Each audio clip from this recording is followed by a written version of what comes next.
Hello, everyone, and welcome back to Nightmare Narratives. I can picture some of you already in bed, maybe some of you just getting home from work. Wherever you are, whatever time it is, I'm glad you're here. If this helps you relax or sleep, please like and subscribe. It means a lot. Now let's get you comfortable, and I'll tell you tonight's story. My name is Catherine Millbrook, and I need to tell you what happened to me in the Monongahela National Forest. I've been a park ranger for 16 years, and I thought I'd seen everything the wilderness could throw at me. Bears, mountain lions, lost hikers, even the occasional crazy person living off the grid. But nothing prepared me for what I found in the dolly sods that March. I'm a wildlife biologist by training, got my PhD studying how big predators mark their territory. Spent most of my career out west in Colorado and Montana before transferring to West Virginia. The locals here are different from what I was used to. They tell stories about things in the woods that don't make much sense to someone with a science background. Skinwalkers, they call them. Shape-shifting witches that can wear animal skins and take their form. Mountain superstition. I always said when people brought it up, just old stories to explain things they don't understand. The Dolly Sods is a strange place, I'll give them that. It sits up on a plateau about 4,000 feet high, all rocky and windswept, like something you'd see in Alaska, not the East Coast. The weather changes fast up there. One minute it's sunny, the next you're in a fog so thick you can't see your own feet.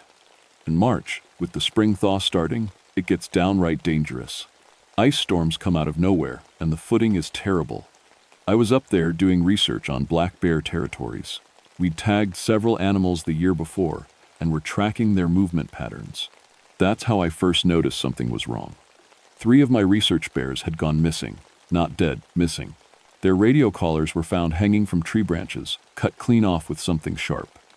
No bear bodies, no blood, no signs of a struggle. Poachers, Sheriff Hawkins said when I reported it. Probably selling the parts to some collector. That made sense. Bear gallbladders and claws bring good money on, the black market. But then we found the deer, 7 whitetails, all does, arranged in a perfect circle in a clearing I'd walked through hundreds of times. They'd been skinned with surgical precision, every bit of hide removed so carefully that the muscle underneath looked like anatomy textbook pictures. And the skins were gone, all of them.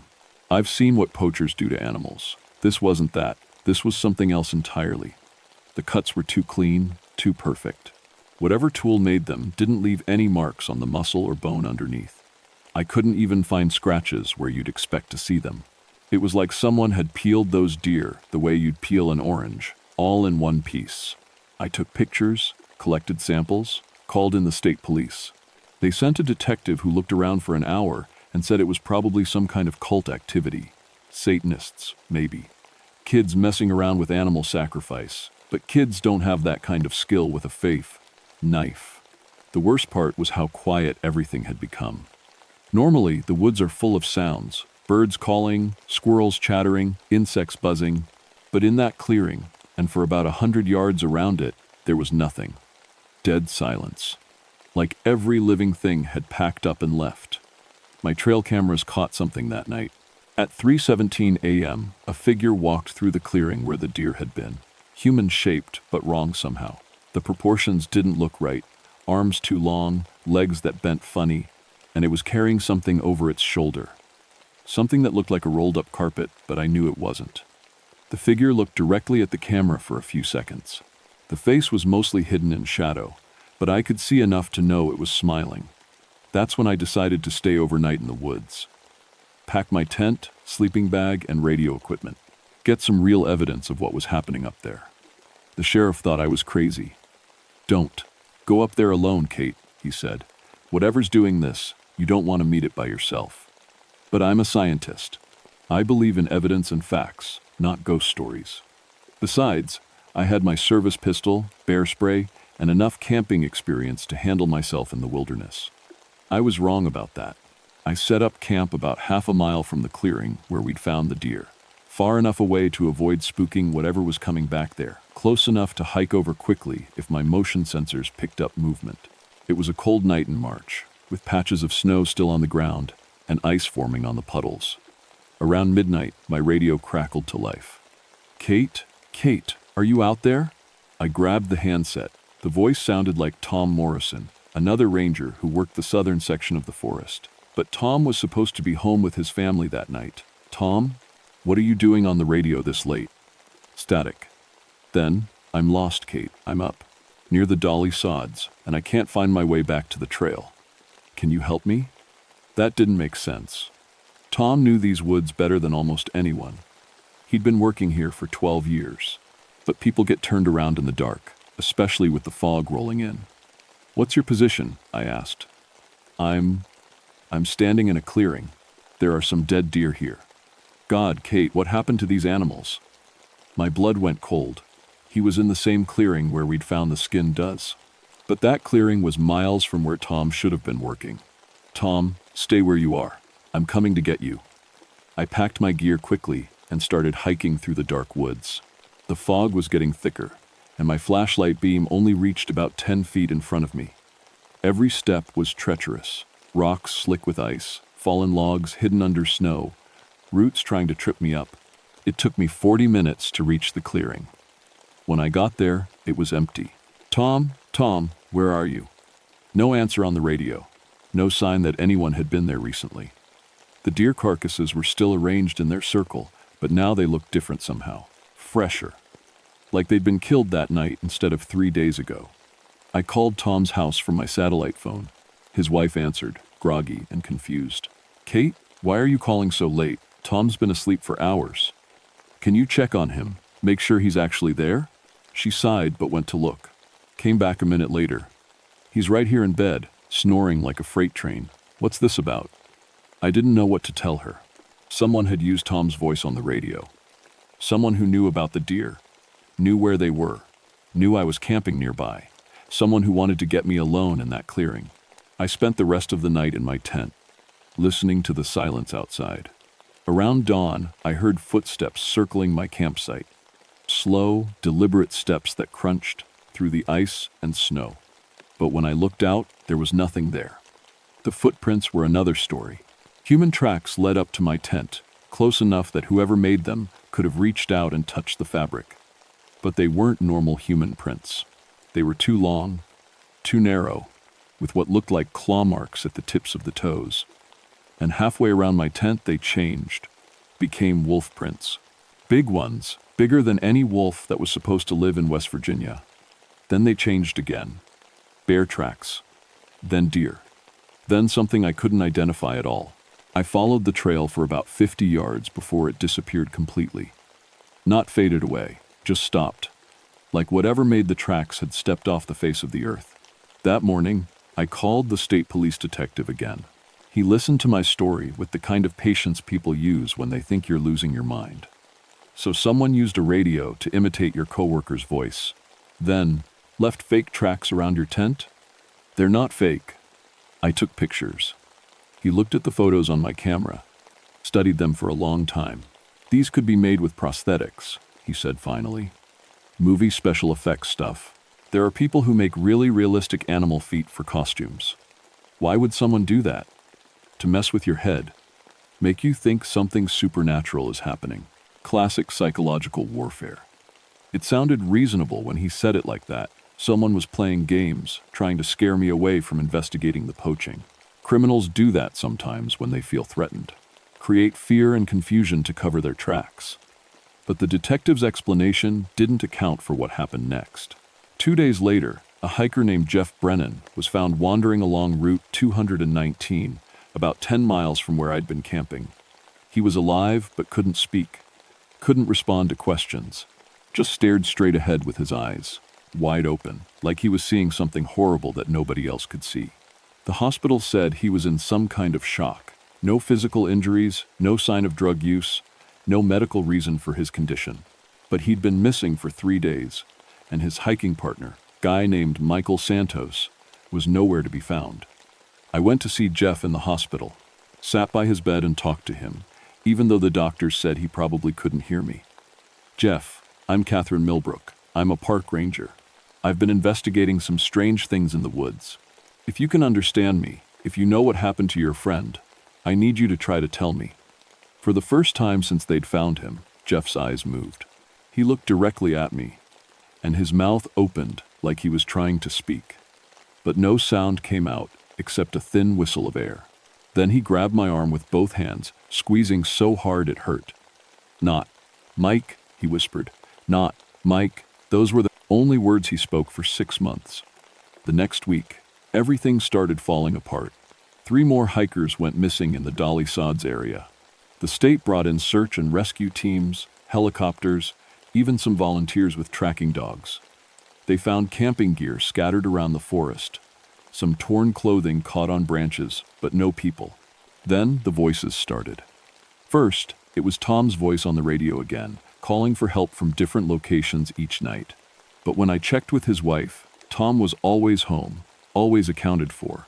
The voice would guide me to empty clearings, abandoned campsites, places where something bad had obviously happened, but the evidence was always just gone by the time I arrived. Then it was my own voice. Sheriff Hawkins called me at home one evening, confused and angry. "Kate, why did you tell me to meet you at Miller's Rock? I drove all the way up there, and you never showed." "I didn't call you." "The hell you didn't." "I got a message on my radio, clear as day. Your voice, saying you'd found evidence of the missing hikers and needed backup immediately." "What time was this?" "Around 6:30. You said you'd found their bodies." At 6:30, I'd been at the grocery store in Elkins, buying supplies for another camping trip. I had receipts to prove it. But someone or something was using my voice, calling people I worked with, trying to lure them into the woods. The Park Service wanted to close the entire Dolly Sods area to the public. Too many missing persons, too much bad publicity. But before they could make it official, we got our first real break in the case. Michael Santos, FNB, Jeff Brennan's missing hiking partner, FNB, walked into the sheriff's office on a Tuesday morning. Alive, unharmed, wearing the same clothes he'd disappeared in a week earlier. He seemed perfectly normal, except for one thing. He had no memory of the past 7 days. Last thing I remember, Jeff and I were setting up camp near some big rocks. Then I woke up this morning in the parking lot at the trailhead. The doctors couldn't find anything wrong with him. No head injuries, no signs of drugs or trauma. But when they showed him pictures of Jeff in the hospital, Michael didn't react at all, like he was looking at a stranger. "That's not Jeff," he said. "I don't know who that is." But it was Jeff. DNA tests confirmed it. Same fingerprints, same dental records, same scars from a childhood accident. The problem was that Michael insisted his hiking partner looked different. Taller, he said, different colored eyes, different voice. "Jeff has brown eyes," Michael told the police. "The guy in those pictures has blue eyes." Jeff Brennan had blue eyes, always had, according to his family. Michael was remembering someone else entirely. That night, I decided to try something risky. I set up my camping gear in the exact spot where Michael and Jeff had been hiking. If something was taking people from that location, I wanted to find out what. I didn't tell anyone where I was going. The hike took me 3 hours in the dark. I knew the trail well enough to navigate without a flashlight most of the way. But the last half mile was rough going.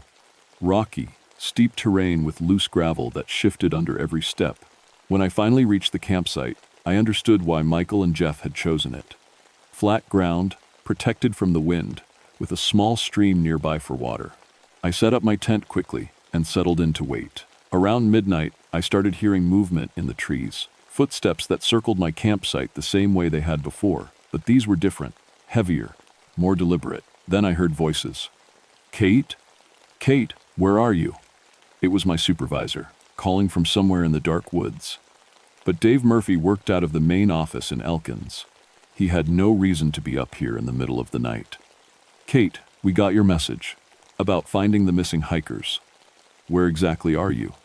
I hadn't sent any message, but I could hear Dave getting closer, his voice moving through the trees around my tent.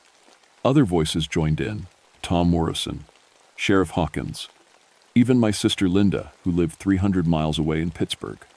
All of them calling my name, all of them asking me to come out of my tent and show them what I'd found. But I knew none of them were really there. I stayed quiet, huddled in my sleeping bag with my pistol in my hand. The voices kept calling for almost an hour, getting more and more frustrated. Finally, Dave's voice said something that made my blood freeze. Fine, Catherine. If you won't come out, we'll come in. The zipper on my tent started to open. I pointed my gun at the entrance and yelled, "Stay back." "I know you're not really Dave." The zipper stopped moving. For a long moment, everything was quiet. Then something that sounded exactly like my sister, Linda, laughed. "Oh, Katie," the voice said, "you always were too smart for your own good." The tent shook like something had grabbed it from outside.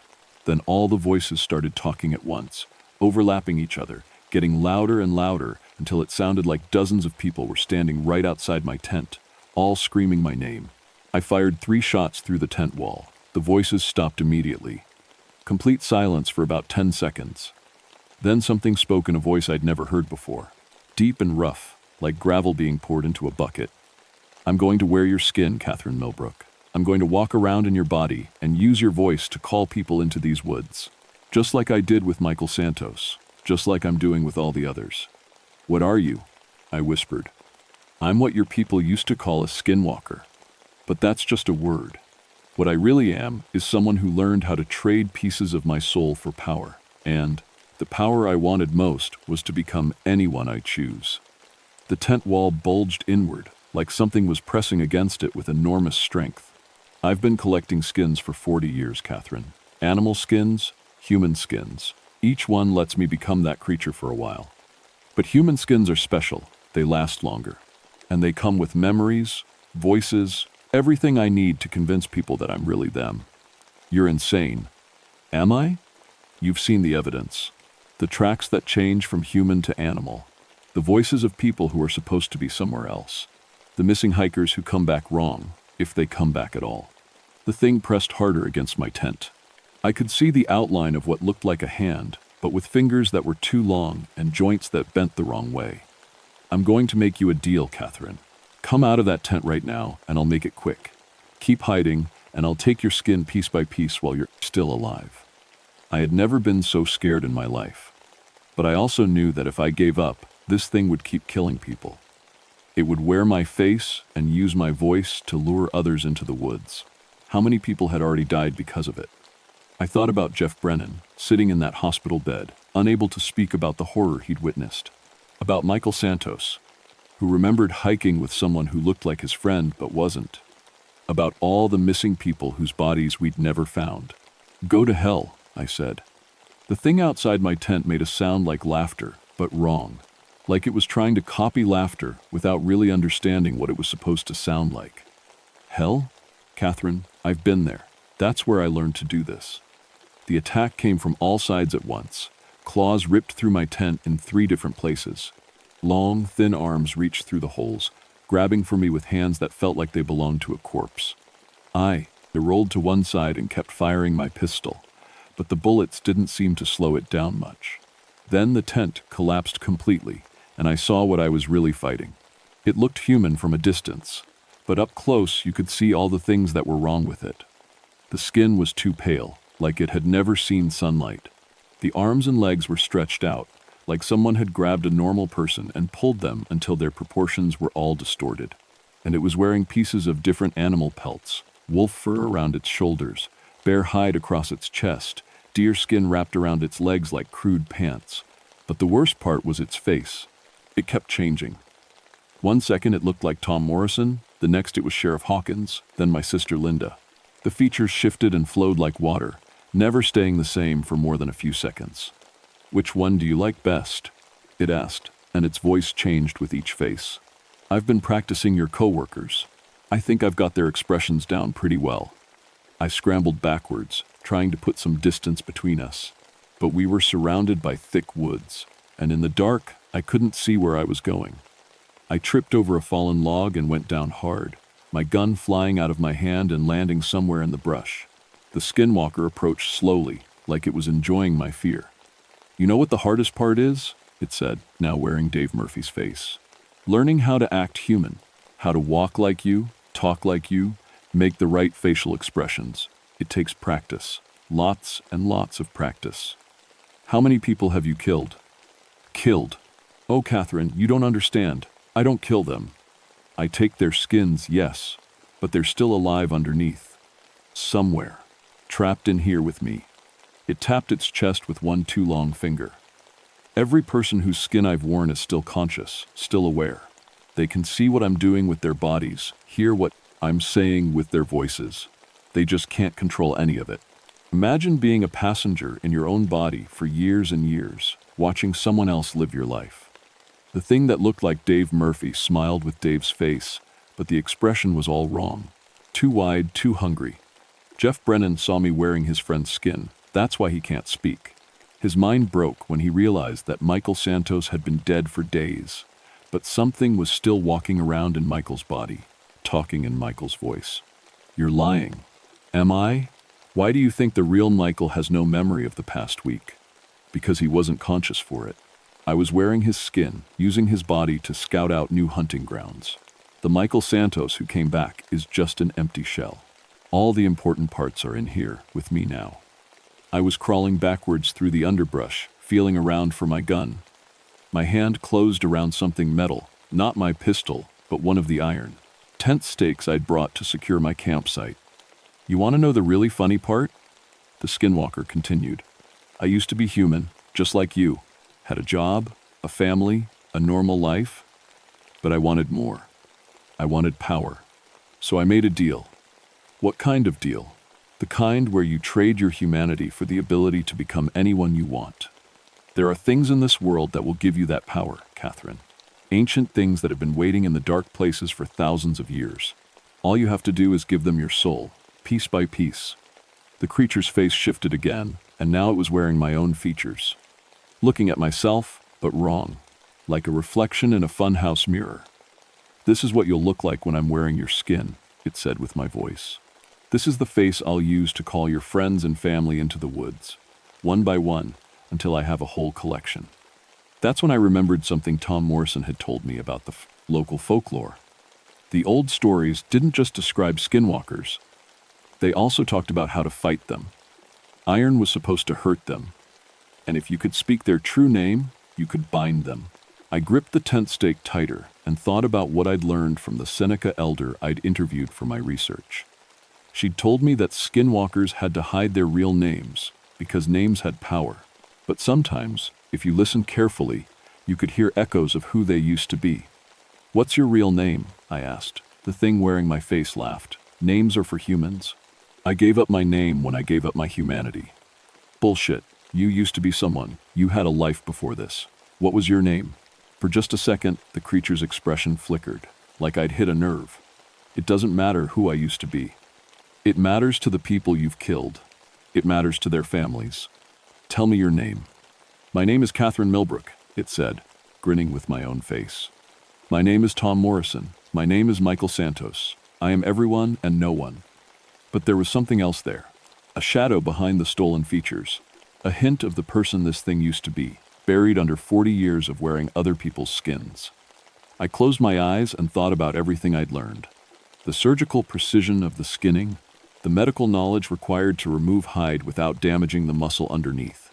The way it moved, confident and purposeful, like someone who was used to working with their hands. Dr. Richard Blackwood, I said. The skinwalker stopped moving. Its stolen face went completely blank. You were a doctor, I continued. A surgeon. That's how you learned to skin animals so perfectly. But something happened. You lost your license, or your family, or your mind. And you came up here to the mountains to hide. Shut up. That's your real name, isn't it, Doctor? Richard Blackwood. The creature's form began to shift and blur, like a TV with bad reception. I could see glimpses of other faces underneath, all the people it had killed and worn over the years. Dr. Richard Blackwood, I said again, louder this time. The skinwalker screamed, not with any human voice, but with the sound of an animal in pain. It lunged toward me, claws extended, but I was ready. I drove the iron tent stake directly into its chest. The effect was immediate. The creature's stolen skin began to peel away in long strips, revealing something underneath that wasn't quite human anymore. It had given up too much of itself, traded away too many pieces of its soul. What was left was just hunger and rage and the desperate need to be someone else. Dr. Richard Blackwood, I said a third time. The thing collapsed, its form dissolving like smoke. For a moment, I could see dozens of faces in the dissipating mist. It is for menace, all the people it had killed, finally free to move on. Jeff Brennan's foreman's missing friend Michael was among them, looking grateful and sad. Then they were gone, and I was alone in the dark woods with nothing but the sound of my own breathing. The official report said that Dr. Richard Blackwood had been missing for 43 years. He'd been a prominent surgeon in Pittsburgh until 1983, when his wife and 2 children were killed in a car accident. After that, he'd started drinking heavily, making mistakes in surgery, showing up to work in an unstable mental state. He'd lost his medical license in 1985 and disappeared into the mountains shortly after. The assumption was that he'd committed suicide, but they never found a body. Now I knew why. The Park Service closed the Dolly Sods area for 6 months, officially for wildlife disease control. During that time, they brought in teams to search for what they called biological hazards. What they were really looking for was Dr. Blackwood's collection, 40 years' worth of human and animal skins, hidden somewhere in the wilderness. They never found it. Jeff Brennan recovered eventually. It took months of therapy, but he was finally able to talk about what he'd seen. His story matched everything I'd experienced. Michael Santos had been acting strange on their hiking trip, moving wrong, talking in a voice that didn't quite sound right. When Jeff realized that something was wearing his friend's skin, his mind couldn't handle it. The real Michael Santos, what was left of him, had his memory back, but he was never quite the same. He moved to Florida and got a job doing construction work. Wouldn't talk about what had happened in the woods, wouldn't even go camping anymore. As for me, I quit the Park Service 6 months later. Couldn't stand being in the forest anymore, especially alone. Every shadow looked like it might be hiding something that wanted to wear my skin. Every voice calling from the woods might be something trying to lure me into a trap. I became a folklore researcher instead. Started documenting stories about skinwalkers, wendigos, and other creatures that were supposed to be just myths. Turns out there are a lot more of these stories than people realize. And they're all remarkably consistent in their details. Some of them are just stories, but some of them aren't. I still get calls sometimes, from other park rangers who found animals skinned with surgical precision, from police officers investigating missing persons cases in wilderness areas, from people who've heard their own voices calling to them from empty woods. I tell them what I learned. Dr. Richard Blackwood wasn't the only one who made that kind of deal. There are others out there, trading pieces of their humanity for supernatural power. And they're always looking for new skins to add to their collections. If you're ever alone in the wilderness and you hear a familiar voice calling your name, don't answer. Don't follow the sound. Don't trust what you're hearing, even if it sounds exactly like someone you know. Because sometimes the people calling your name aren't people at all. They're something else entirely, wearing a stolen face and speaking with a borrowed voice. And if you follow them into the woods, you might become part of their collection. The skins are still out there, hidden somewhere in the Monongahela National Forest. 40 years worth of identities, waiting for someone else to find them and learn how to use them. I hope nobody ever does, but I'm not counting on it.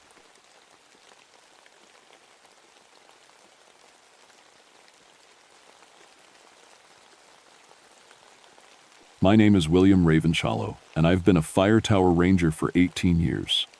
That's longer than anyone else in the Cherokee National Forest. Longer than most people can handle. Up here on Hangover Mountain, you learn to love the silence, or it drives you crazy. I chose to love it. The tower sits at 4,200 feet, surrounded by trees so old they were here before Tennessee was even a state.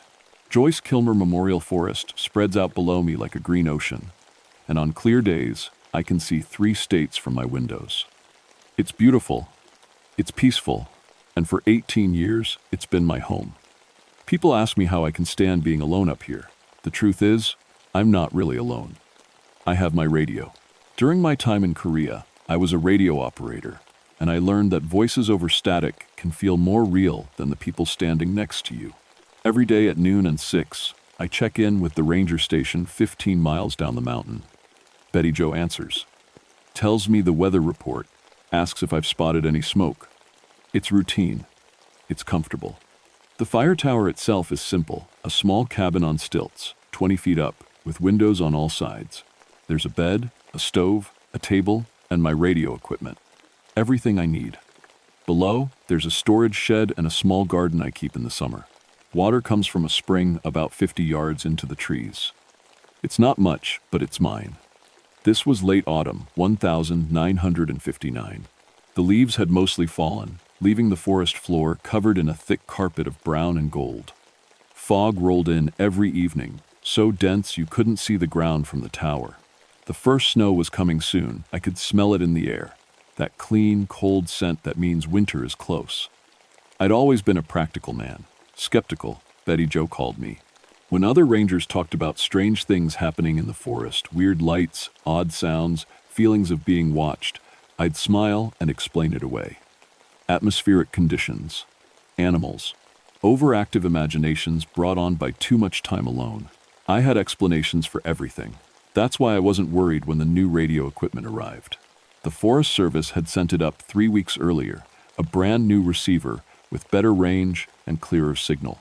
The old one had been acting up, picking up random static, occasionally catching bits of military transmissions or truckers on CB radios. Normal stuff. The new one was supposed to fix all that. For the first 2 weeks, it worked perfectly.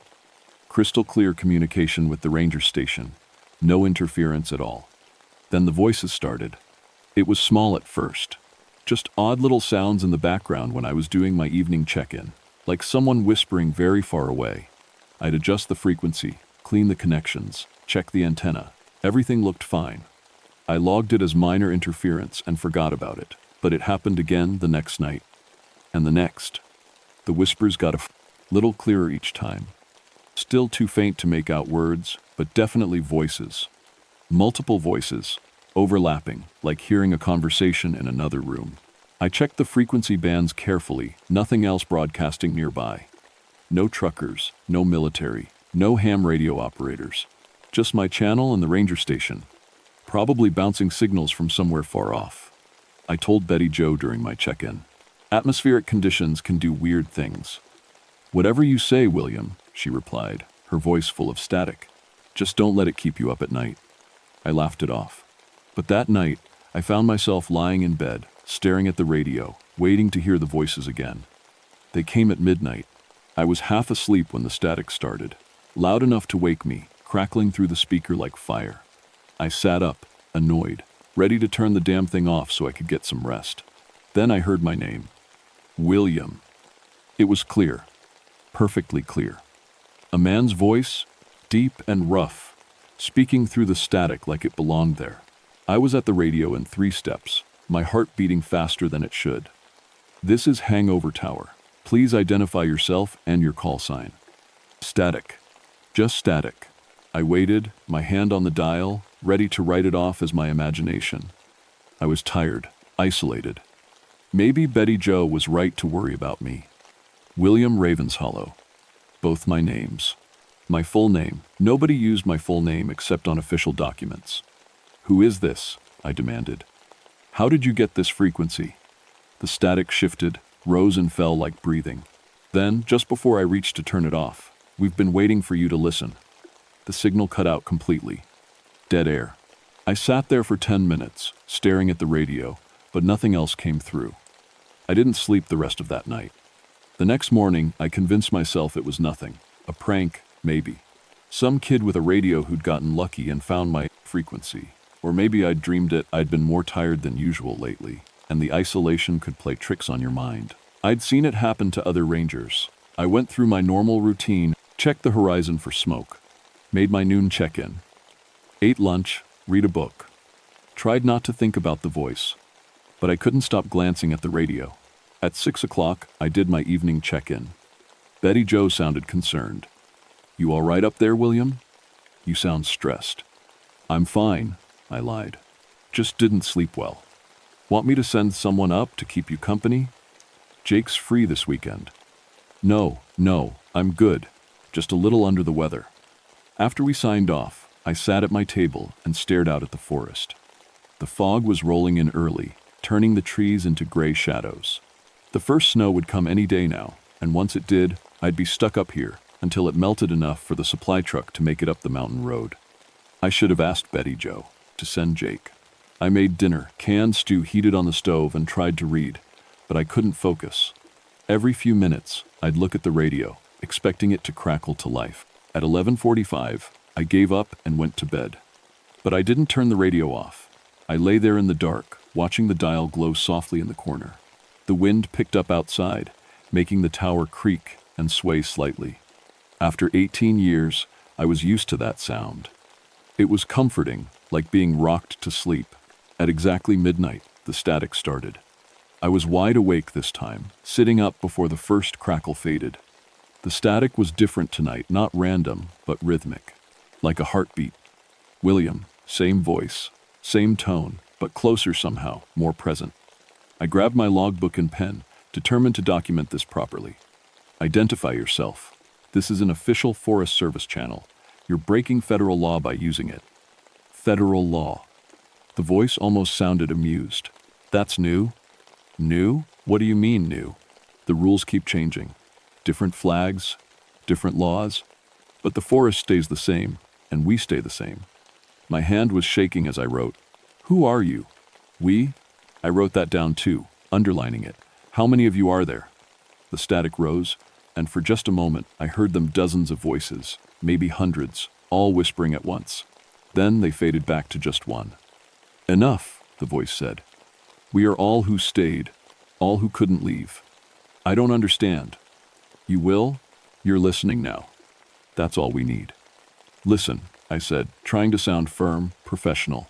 I don't know what kind of game this is, but check your logbook, William. The old one, from before you came here. I stopped. The old logbooks were stored in the shed below the tower, boxes of them going back decades. I'd never bothered to read them. They were just records of weather and fire reports. Nothing important. Check the log from 1939, the voice said. August 14th, midnight entry. The static cut out again.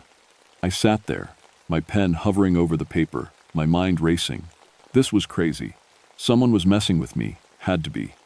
But how did they know about the old logbooks? Those weren't public record. They were just stored here, forgotten. I should have ignored it, should have turned off the radio and gone to sleep. Instead, I grabbed my flashlight and went down to the shed. The old logbooks were in a metal file box, protected from moisture and mice. I had to dig through 15 years of records before I found the one from 1939. The pages were yellowed, the handwriting faded but still readable. I flipped to August 14th. The entries were normal at first.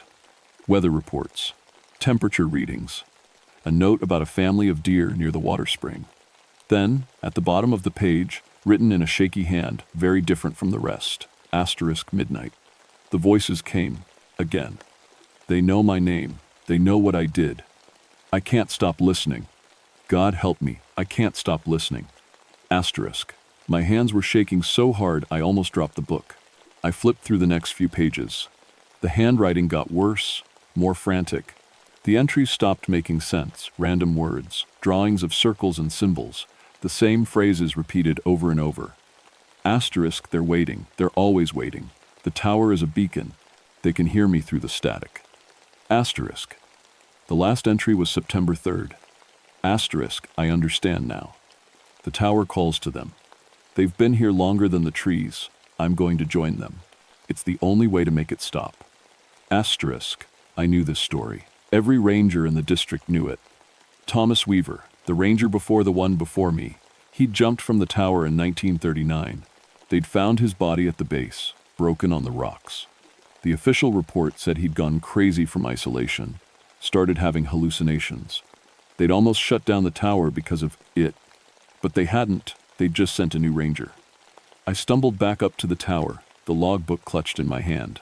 The radio was silent, but I could feel it waiting, like a living thing crouched in the corner. What do you want? I whispered to the empty room. The static started immediately, like it had been listening. We want what Thomas wanted, what they all wanted. The voice was softer now, almost gentle. We want you to understand. Understand what? That you're not alone up here. You've never been alone. I grabbed the radio dial, ready to turn it off, to end this. We'll be back tomorrow, William. Midnight. We have so much to tell you. The static faded to silence. I didn't sleep at all that night. The next morning, I called Betty Jo as soon as the sun came up. I need to talk to someone. I said, hearing the strain in my own voice. Someone who knows the history of this tower. William, what's wrong? You sound awful. I'm fine.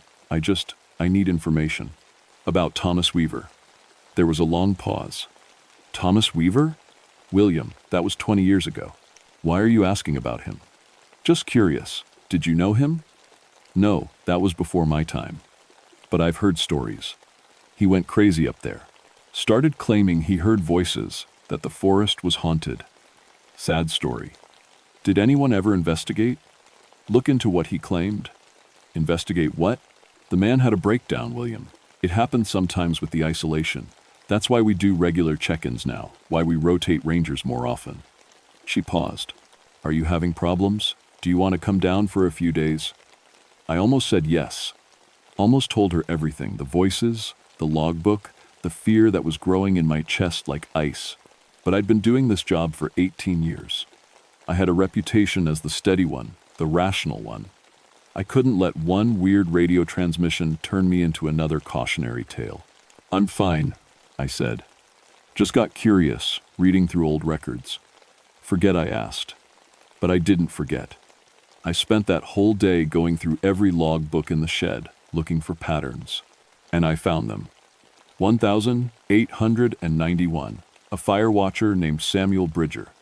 His last entry mentioned voices in the wind and the old ones calling. 1,912. Jacob Whitmore. He'd written about strange signals from his telegraph equipment and feeling like he was being summoned. 1,923. Richard Moss. His logbook ended with 3 pages of the same phrase written over and over. They're in the static. They're in the static. They're in the static. Every 20 to 30 years, someone in this tower lost their mind, and every single one mentioned voices. I should have left. Should have hiked down the mountain right then and never come back. But the rational part of my brain kept arguing. These men had been alone for months, sometimes years. Isolation did terrible things to the mind. Their stories were just coincidence, the same kind of madness that could affect anyone stuck in a tiny tower with nothing but trees and sky for company. I wasn't like them. I was stronger. I understood what was happening. I was wrong. That afternoon, I was doing my regular tower maintenance, checking the guy wires and support beams, when I noticed something odd. There were marks on the metal railings, scratches, deep ones, like someone had been clawing at them.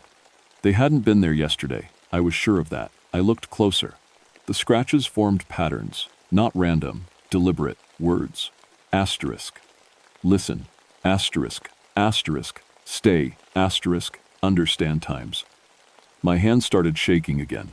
I backed away from the railing, nearly losing my balance on the narrow platform. These weren't old marks. The metal was bright where it had been gouged, not rusted like it should be if they'd been here for years.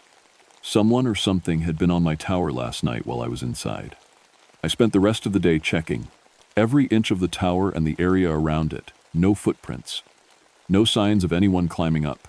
The ladder was the only way up, and I would have heard someone on it. The metal rungs were loud, and I was a light sleeper. But the marks were real. I could feel them under my fingers, deep grooves in solid steel. At dinner, I couldn't eat. I just sat at my table, watching the fog roll in, watching the sun disappear behind the trees. The shadows grew longer. The tower grew darker. I thought about Thomas Weaver, about how he must have felt in those final days, knowing something was wrong but unable to explain it, unable to make anyone believe him. I thought about running, but the fog was too thick now, the path too dangerous. And even if I made it down the mountain tonight, what would I tell them? That I was hearing voices and seeing scratches? They'd pull me from the tower. End my career. I'd become another story, another warning about staying too long alone. At 11:30, I made a decision.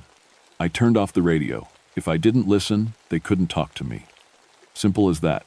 I unplugged it, wrapped the cord around it, and shoved it in the storage closet. Then I locked the closet door and put the key in my pocket. I felt better immediately, safer. I'd solved the problem. I went to bed at 11:45, confident that tonight would be quiet.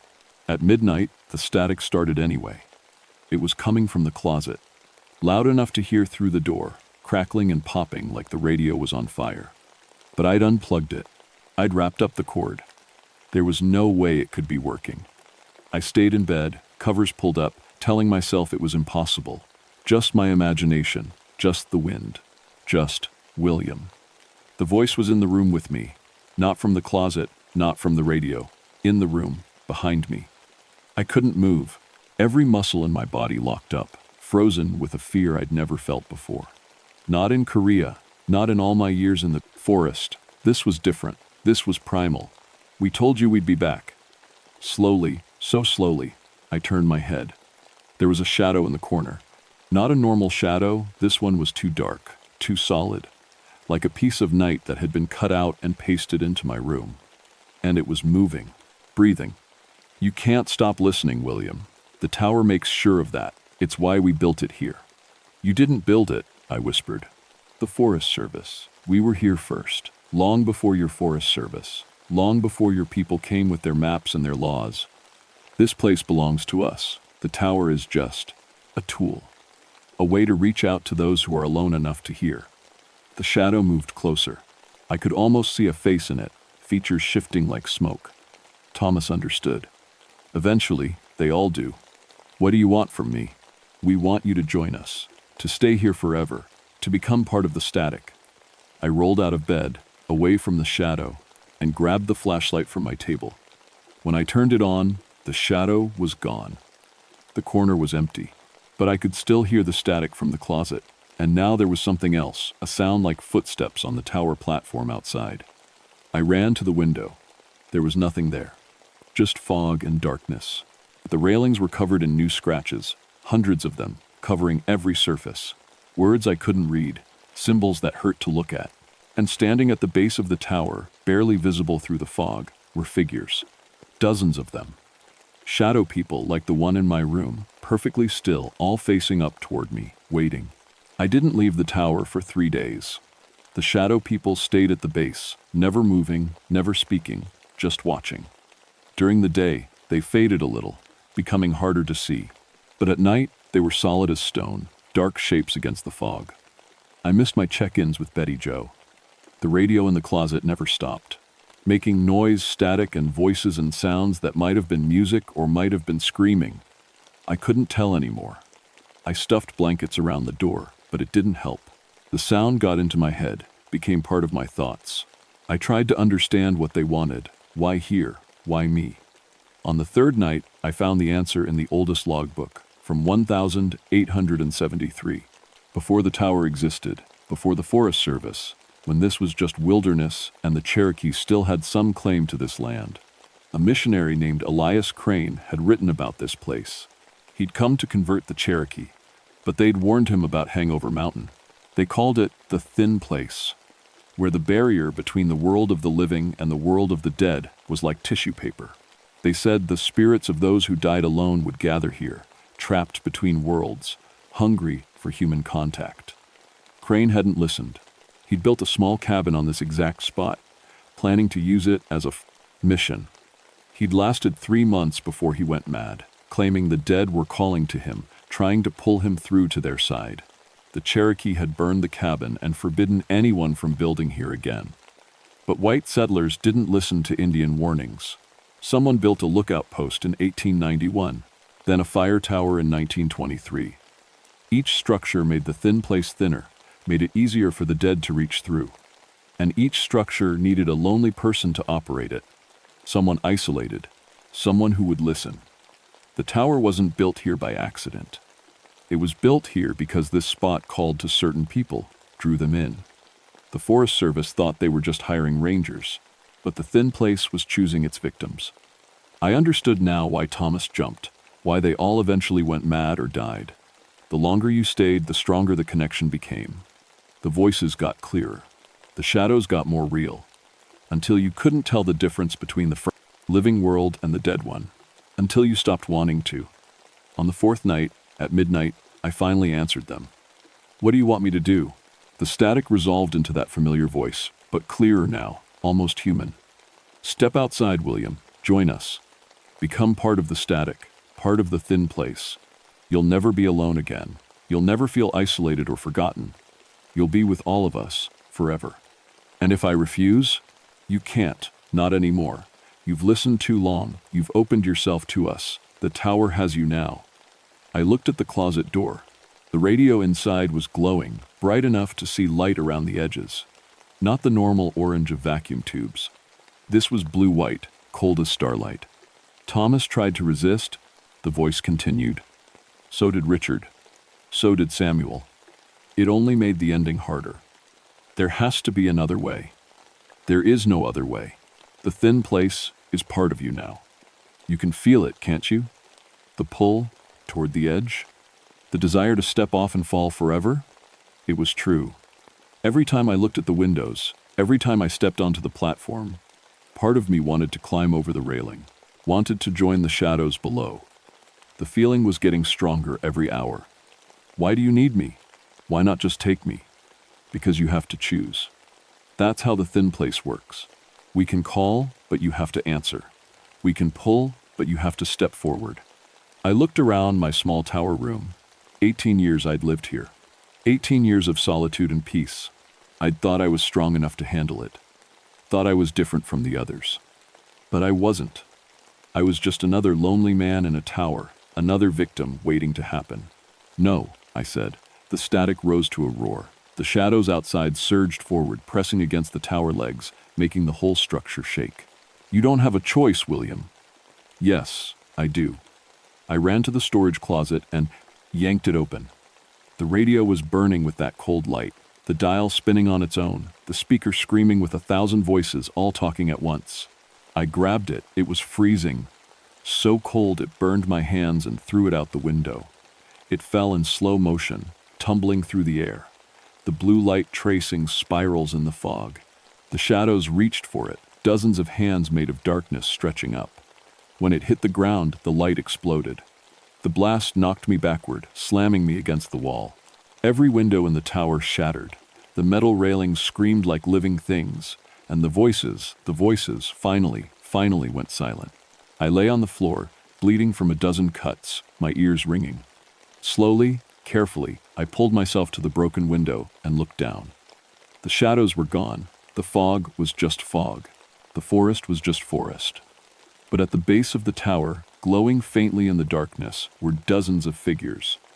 Not shadows, this time. Real people. Or the ghosts of real people.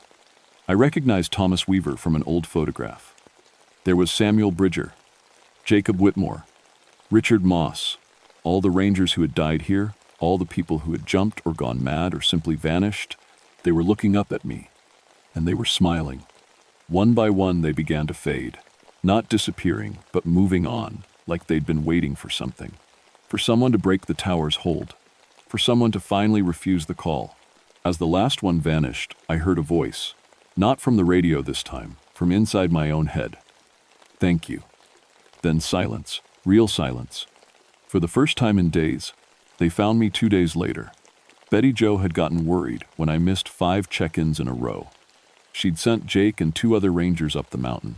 They found me sitting on the platform, wrapped in blankets, staring at the forest. The official report said I'd had some kind of electrical fire. The radio equipment, that was destroyed, the windows were blown out, and I was suffering from shock and exposure. They brought me down the mountain on a stretcher, took me to the hospital, kept me for observation. I didn't tell them about the voices, about the shadows, about the thin place and the spirits trapped there. Who would believe me? I'd sound just like Thomas Weaver, just like all the others. But I knew the truth, and so did they. The Forest Service decided to automate Hangover Tower. Too dangerous for human operators, they said. Too isolated. They installed cameras and sensors, set up a system that could monitor the forest without anyone having to stay there. I retired early, took my pension, and bought a small house in town, as far from the forest as I could get while still being in Tennessee. I don't own a radio. Can't stand the sound of static. Sometimes I wake up at midnight, certain I can hear voices, but it's just my neighbor's TV or cars on the street, just normal sounds. Living sounds. But sometimes, late at night, I drive out toward Hangover Mountain. I park at the base and look up at the tower, dark and empty against the stars. And I wonder if it really worked. If breaking the radio really set them free, or if they're still up there, waiting in the static, calling to the lonely and the isolated. The Forest Service told me that 3 of the automated cameras at the tower have failed in the last month. No explanation. They just stopped working, all at the same time. At midnight, they're sending someone up to fix them next week. A young ranger, eager to prove himself. He doesn't know the history of the place, doesn't know about the thin place, or the voices, or the men who died listening to them. I tried to warn him. Tried to tell him not to go alone, not to stay after dark. But he just smiled and said he wasn't afraid of a little isolation. I gave him my old log book, the one from 1939, told him to read it carefully. I don't think he will. Some people have to learn the hard way. Some people have to hear the voices themselves before they believe they're real. And the thin place is patient. It's been here longer than the towers, longer than the rangers, longer than the Forest Service itself. It knows how to wait, knows how to call. All it needs is someone lonely enough to listen. I still wake up at midnight sometimes, my heart racing, convinced I can hear my name being called from far away. The doctors say it's trauma, that it will fade with time. But I know better. I know that some sounds never really go away.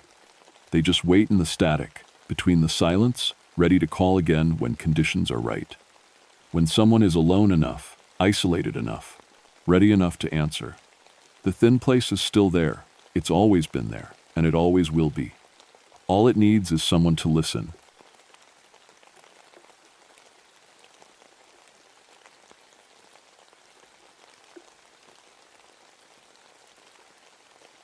My name is Margaret Coalfield, and I fix broken land for a living. People think that's funny, a coal field working to clean up after coal mining. My daddy thought it was funny too, right up until black lung took him when I was 16. After that, nobody in my family laughed much about coal anymore. I've been a ranger with the Jefferson National Forest for 12 years now. My specialty is mine reclamation, taking places where companies ripped the mountains apart and trying to make them green again. It's hard work, slow work. But when you see grass growing on a hillside that was nothing but gray rock and poison runoff, it feels like you've done something that matters. December in eastern Kentucky hits different than other places. The cold gets into your bones and stays there. That morning, I pulled my truck up to the old Blackwood mine site, just as the sun was trying to break through the clouds. Wasn't doing a very good job of it. The Blackwood had been shut down since 1962. 23 men died here in a cave-in, and the company just walked away after that. Sealed the shafts, abandoned the equipment, left the whole mountain looking like someone had taken a giant bite out of it. The bodies were still down there, too deep to recover safely. At least, that's what the company claimed. More likely, they just didn't want to spend the money. Now, it was my job to make it right. We had funding, equipment, a good crew. We were going to fill in the dangerous areas, plant native trees, restore the watersheds, turn a scar into something living again. I didn't believe in ghosts. Growing up in coal country, you hear all the stories, Tommy knockers that warn miners of cave-ins, spirits that follow you home from the mines, dead men who keep showing up for their shifts. My daddy used to say those stories were just what happened when men breathed too much bad air, too deep underground. Carbon monoxide makes you see things that aren't there. That's what I believed, anyway. The trouble started 3 days before I arrived. My crew chief, a guy named Dale Morris, called me at home. "Margaret, we got a problem at Blackwood." "What kind of problem?" "The kind where my equipment operators won't come back to the site." I'd dealt with worker disputes before. Usually it was about pay or hours. "What's their complaint?" Dale was quiet for a moment. "They say the machines run themselves." I almost laughed. "Dale, if someone's vandalizing our equipment, that's what I thought too. But Margaret, I've seen it. We shut down a bulldozer, lock it up, take the keys. Next morning, it's moved. Running. Nobody in the cab. Equipment theft, then. That's the thing. It's not stolen. It's just moved. Like someone used it for a few hours and then left it. And the work it does." He paused again. "It blocks the mine entrances. Every single time. We move it, next morning it's back, blocking the shafts again."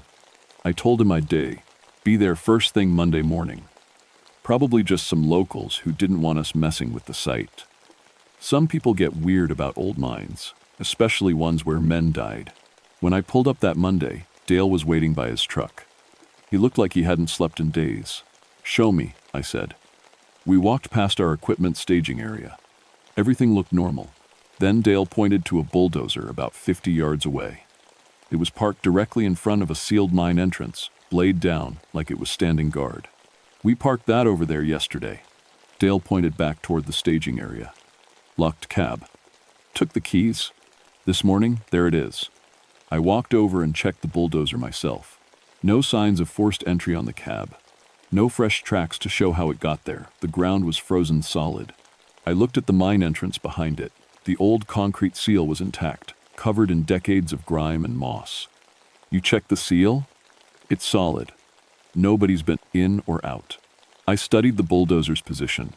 It was perfectly placed, professionally positioned. Whoever moved it knew exactly what they were doing. "Okay," I said. "We're going to figure this out. But first, let's get the crew back. I want motion sensors on every piece of equipment. Cameras if we can get them set up. Whatever's happening here, we're going to catch it." Dale nodded, but he didn't look convinced. "Margaret, there's something else. Yesterday, before he quit, Tommy Perkins, you know Tommy, best operator I got, he said he heard something." "Heard what?" "A shift whistle, like the old mines used to blow to call workers underground. 3 short blasts, just like the old days." I felt something cold touch the back of my neck, but I ignored it. Old mines have lots of ways for sound to carry weird. Wind through the shafts, settling ground. Nothing mysterious about it. "Yeah," Dale said. "That's what Tommy thought too. Until he heard men singing." The motion sensors arrived Tuesday afternoon. We mounted them on every piece of equipment, bulldozers, excavators, the grading machines. I also walked the entire perimeter of the mine site, looking for tracks, camps, any sign that someone was squatting here and messing with our work. Nothing. The place was dead silent except for the wind moving through the bare trees. That night, I decided to stay on site myself.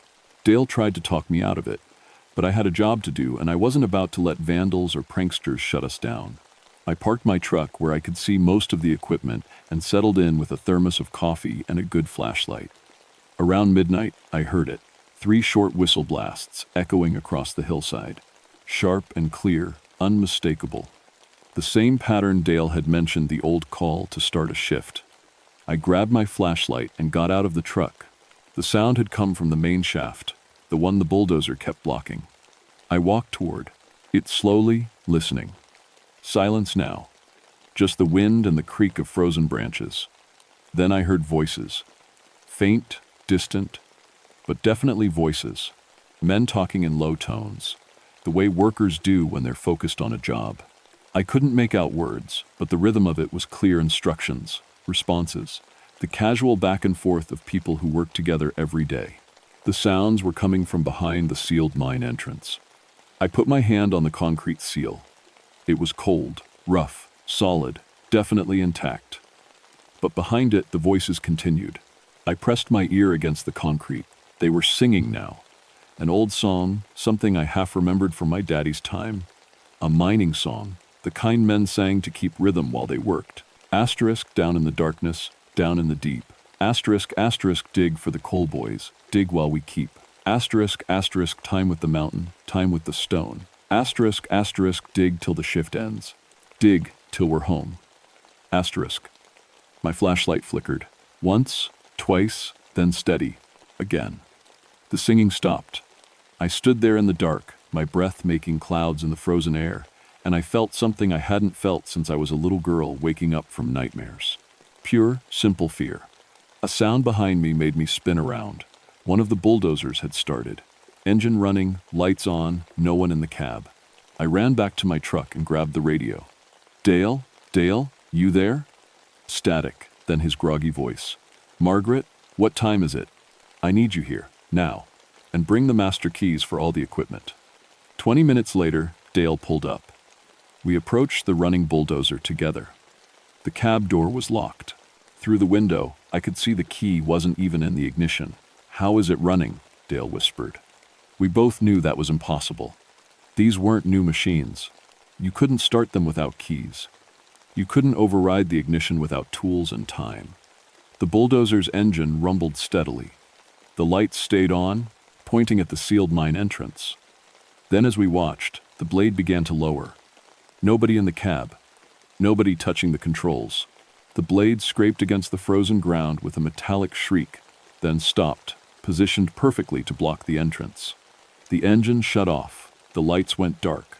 Dale and I stood there in the silence. "We're calling this in," I said finally. "Sites shut down until we figure out what's happening."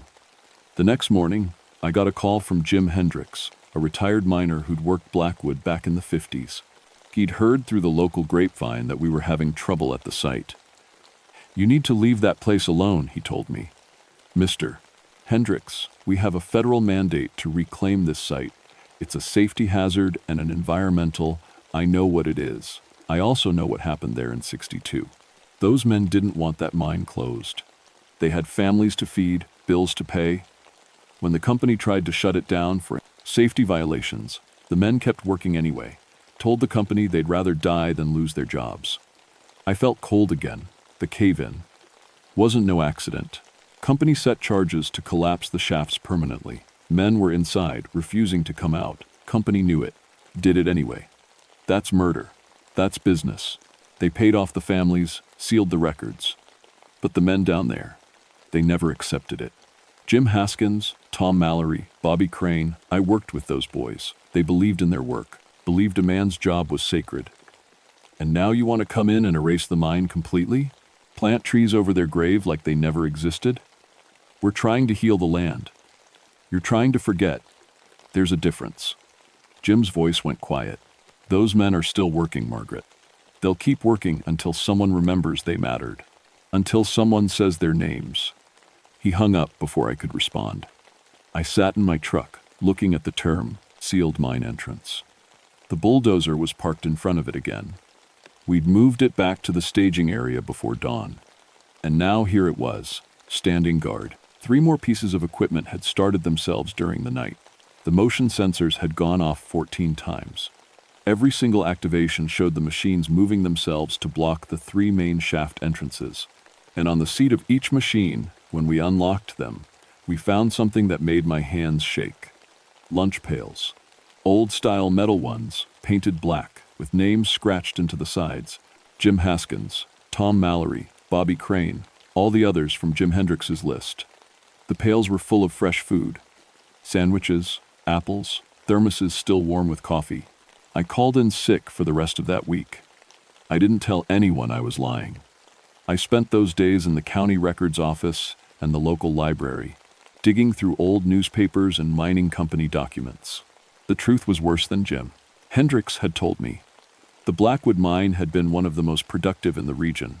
The men who worked there were proud of it. They'd set production records, worked safely for years, built a real community around that mine. Then coal prices dropped, and the company decided Blackwood wasn't worth keeping open. The workers protested. They organized. They even occupied the mine for 3 days in November 1962, refusing to let the company shut it down. The company gave them an ultimatum: leave peacefully or face criminal trespass charges. The men stayed. On the 12th of December 1962, at 6:47 inches the morning, the company detonated explosives at all 3 main shafts simultaneously. The official story was that they were sealing abandoned tunnels for safety. But the morning shift had already started. 23 men were underground. The company claimed they'd given proper notice, that the men had been evacuated. But witness statements I found in old files told a different story. Families said their men had gone to work that morning like always. The explosion happened during shift change, when workers should have been deepest in the mine. No criminal charges were ever filed. The company paid settlements and closed the case. I went back to the site on Saturday. Alone. I needed to see it myself, without Dale or the crew or anyone else watching. The equipment had been rearranged again. Every machine was now parked in a perfect semicircle around the main shaft entrance, like they were protecting it, or presenting it. I walked up to the sealed entrance and put my hand on the cold concrete again. "I know what happened to you," I said out loud. Felt stupid saying it, but I kept going. "I know you didn't want to leave. I know they didn't give you a choice." The wind died completely. The forest went silent. Then I heard footsteps. Behind the seal. Inside the mine. Heavy boots on stone, multiple sets, walking in rhythm. Getting closer. I should have run. I should have gotten back in my truck and driven away and never come back. But I stood there, hand on the concrete, feeling those footsteps vibrate through the stone. They stopped right on the other side of the seal. Something touched my palm from inside the mine. Through solid concrete, I felt fingers brush against mine, cold as ice, rough as coal dust. A voice spoke, right next to my ear, though no one was there. "We ain't done working." I yanked my hand back and stumbled away from the seal. The forest was still silent, nothing moved. But when I looked at my palm, there was a black handprint on it. Coal dust, perfect and clear, like someone had just shaken my hand. I drove home and scrubbed my hand until the skin was raw. The coal dust wouldn't come off completely.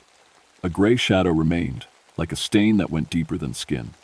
That night, I dreamed I was underground, walking through tunnels I'd never seen but somehow knew. The walls were wet and black, held up by ancient timbers. The air tasted like metal and dust. Somewhere ahead, I could hear men working the chunk of pickaxes hitting stone, the rattle of coal carts, voices calling out measurements and warnings. I followed the sounds deeper into the mine. The tunnels got narrower. The ceiling pressed down. I was crawling now, squeezing through spaces barely wide enough for my body. Then I came out into a large chamber, and they were all there. 23 men in mining gear from 1962. Helmets with carbide lamps, canvas work clothes black with coal dust. They were working the face of the coal seam with the focused intensity of men who'd done this their whole lives. Chunk, rattle, chunk, like a machine made of human parts. One of them turned and looked at me. His eyes glowed orange, like burning coals. "You here for the shift?" he asked. I woke up gasping. It was 3:47 a.m. My hands were black with coal dust, my clothes covered in it, my sheets streaked with dark stains. I hadn't been near the mine in 12 hours. Monday morning, Dale called before I could call him. His voice was shaking. "Margaret, we got a real problem. It's Tommy Perkins." "What about him?" "He came back to the site last night. Said he heard the shift whistle, said he had to report for work. We found him this morning trying to break through the seal with a sledgehammer. He's got black lung, Margaret. Tested for it at the hospital. Black lung like he's been breathing coal dust for 30 years. He's 34 years old and he's never worked a day in an actual mine." "Where is he now?" "Hospital in Harlan." "But Margaret, he's not the only one." 3 other guys from the crew showed up at the site overnight. All of them saying they heard the whistle. All of them talking about reporting for their shift. And they all have coal dust in their lungs. Doctors can't explain it. I looked down at my own hands. The gray shadow was darker now, spreading up my wrists. "Shut it down," I said. "Shut the whole project down. Get everyone away from that site." "Already done." But Margaret, Dale's voice dropped to a whisper. "They know where we live." Tommy said the foreman came to his house, knocked on his door at midnight and told him he was late for work. Tommy said the foreman was covered in coal dust and his eyes were burning orange. I hung up and looked at my hands again. The coal dust was spreading. I went back to Jim Hendrix's house that afternoon. He answered the door like he'd been expecting me. "So you met them," he said. "I don't know what I met." "Yes, you do. You just don't want to say it out loud." He let me inside. His living room was full of old mining photos, memorabilia from decades underground. They're still working because nobody told them they could stop. Nobody honored what they did. Company tried to erase them. Town tried to forget them. And you were going to plant trees, fall over them like they never mattered. I'm trying to heal the land. Land don't need healing. Land will heal itself, given time. What needs healing is the memory. Those men deserve to be remembered. They deserve to have their names spoken. They deserve... He stopped, looking at my hands. "How long you been marked?" I showed him the coal dust stains. They'd spread to my elbows now, and my lungs felt tight when I breathed. "They're claiming you," Jim said quietly, "making you part of the crew. They need 23 workers, and they're short one. Been short one since Bobby Crane's son died in '85. They've been waiting for someone to replace him. How do I stop it?" "You don't stop it. You give them what they want." Jim pulled out a folder full of papers. Names, all 23 of them. Their families, where they lived, what they did before mining, what they dreamed about. I've been collecting this for years, thinking someone might care someday. He pushed the folder toward me. You want to reclaim that site? Fine. But you memorialize these men first. You make sure everyone who sees that place knows what happened there. You tell their story.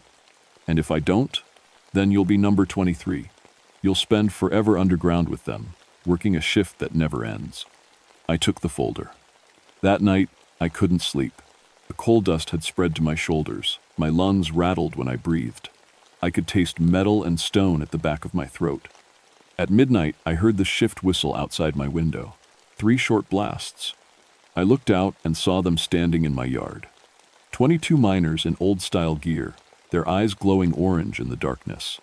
They stood in perfect formation, waiting. The one in front gestured toward my door. An invitation. Or a summons. I grabbed Jim's folder and ran for my truck. They didn't chase me, they just watched as I drove away. In my rearview mirror, I could see them standing there, patient as stone.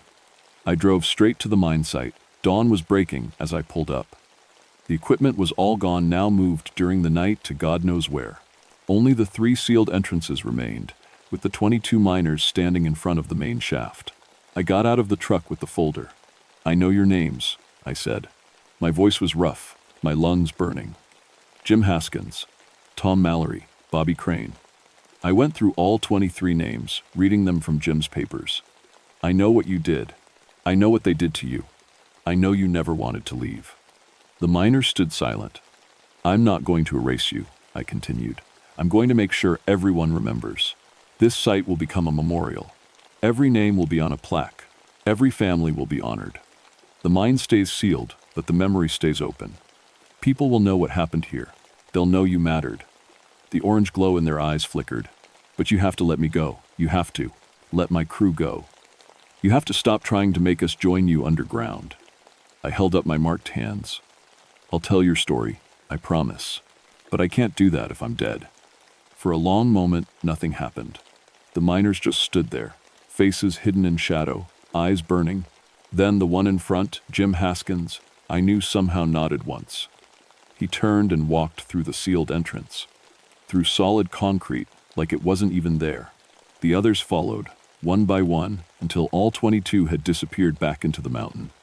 The shift whistle blew one last time. 3 short blasts, then silence.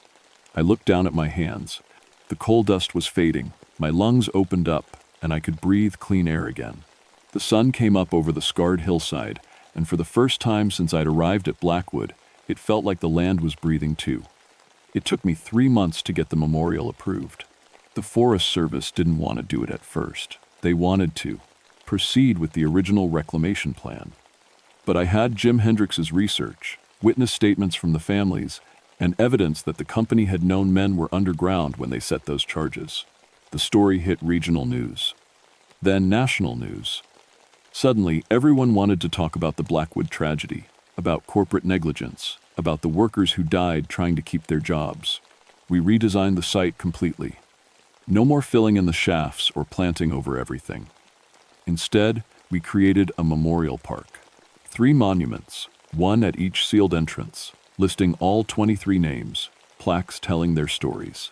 A walking path that explained what mining meant to these communities, how it built families and destroyed them, how it gave life and took it away. The grand opening was in March. Families came, children and grandchildren and great-grandchildren of the men who died. They touched the names carved in stone. They told stories about grandfathers that they'd never met, about the pride miners took in their work, about the communities that lived and died by coal. Jim Hendrix was there too, walking with a cane now but steady. He put his hand on Jim Haskins's name and smiled. They can rest now, he told me. You kept your promise. I haven't heard the shift whistle since that night at my house. The equipment doesn't move itself anymore. When I visit the site now, it's peaceful, just wind through the trees and birds calling and the sound of visitors reading the plaques. But sometimes, on cold December mornings when the fog rolls in thick, I'll hear something echo up from those sealed shafts. Not the whistle, and not exactly singing. More like satisfaction. Like men settling in after a hard shift, knowing their work is done and done well. I'm still a ranger. I still reclaim damaged land. But now I do it differently. Before I touch a site, I learn its history. I find out who worked there, who lived there, who died there. I make sure their names get spoken, their stories get told. Because I learned something at Blackwood that no environmental science degree ever taught me. Land has memory. And sometimes, the dead keep working until someone remembers why their work mattered. I checked in with Tommy Perkins last week. His black lung cleared up completely. Doctors called it a medical miracle. He doesn't remember much about that night he tried to break through the seal, just that he felt like he had to report for duty, like missing a shift would be the worst thing he could do. Dale runs a different crew now, working on a reclamation project 3 counties over. He won't go near Blackwood anymore, even for the memorial dedication. Says some places have earned the right to be left alone. I still have a gray shadow on my palm. Doesn't wash off, doesn't fade. I tell people it's a scar from an old injury. But when I close my hand, I can feel the weight of it. 23 names, 23 stories, 23 lives that mattered. Jim Hendricks died in his sleep 2 weeks after the memorial opened. His family said he went peaceful, which was more than most miners got. They buried him with a piece of coal in his pocket and a photo of the Blackwood Memorial in his hands. At the funeral, his grandson told me Jim had been having dreams in the weeks before he died. Good dreams, he said. Dreams of working underground with his old friends, everyone young again, the coal seam rich and endless, no gas pockets or cave-ins or companies waiting to seal you in. Just honest work with good people, going on forever. I think about that a lot. About what it means to work, to matter, to be remembered. The Forest Service asked me to head up a new initiative documenting mining sites across Appalachia, creating memorials before the history gets lost completely. I said yes, because now I know you can't heal land by forgetting what happened on it. You heal it by remembering, by speaking the names of the dead, by honoring the work that shaped the mountains and the people who did it. Sometimes I still hear that whistle in my dreams. 3 short blasts. But now it doesn't sound like a summons. It sounds like an acknowledgement. Like respect passed between workers who understand what it means to do something that matters. The coal dust on my palm reminds me. I made a promise to 23 men who never stopped believing their work was important. And I'll spend the rest of my career making sure nobody forgets them. Because in the end, that's all any of us want. To be remembered, to have mattered, to have our work, whatever it was, honored after we're gone. The Blackwood miners got that, finally, and now they can rest.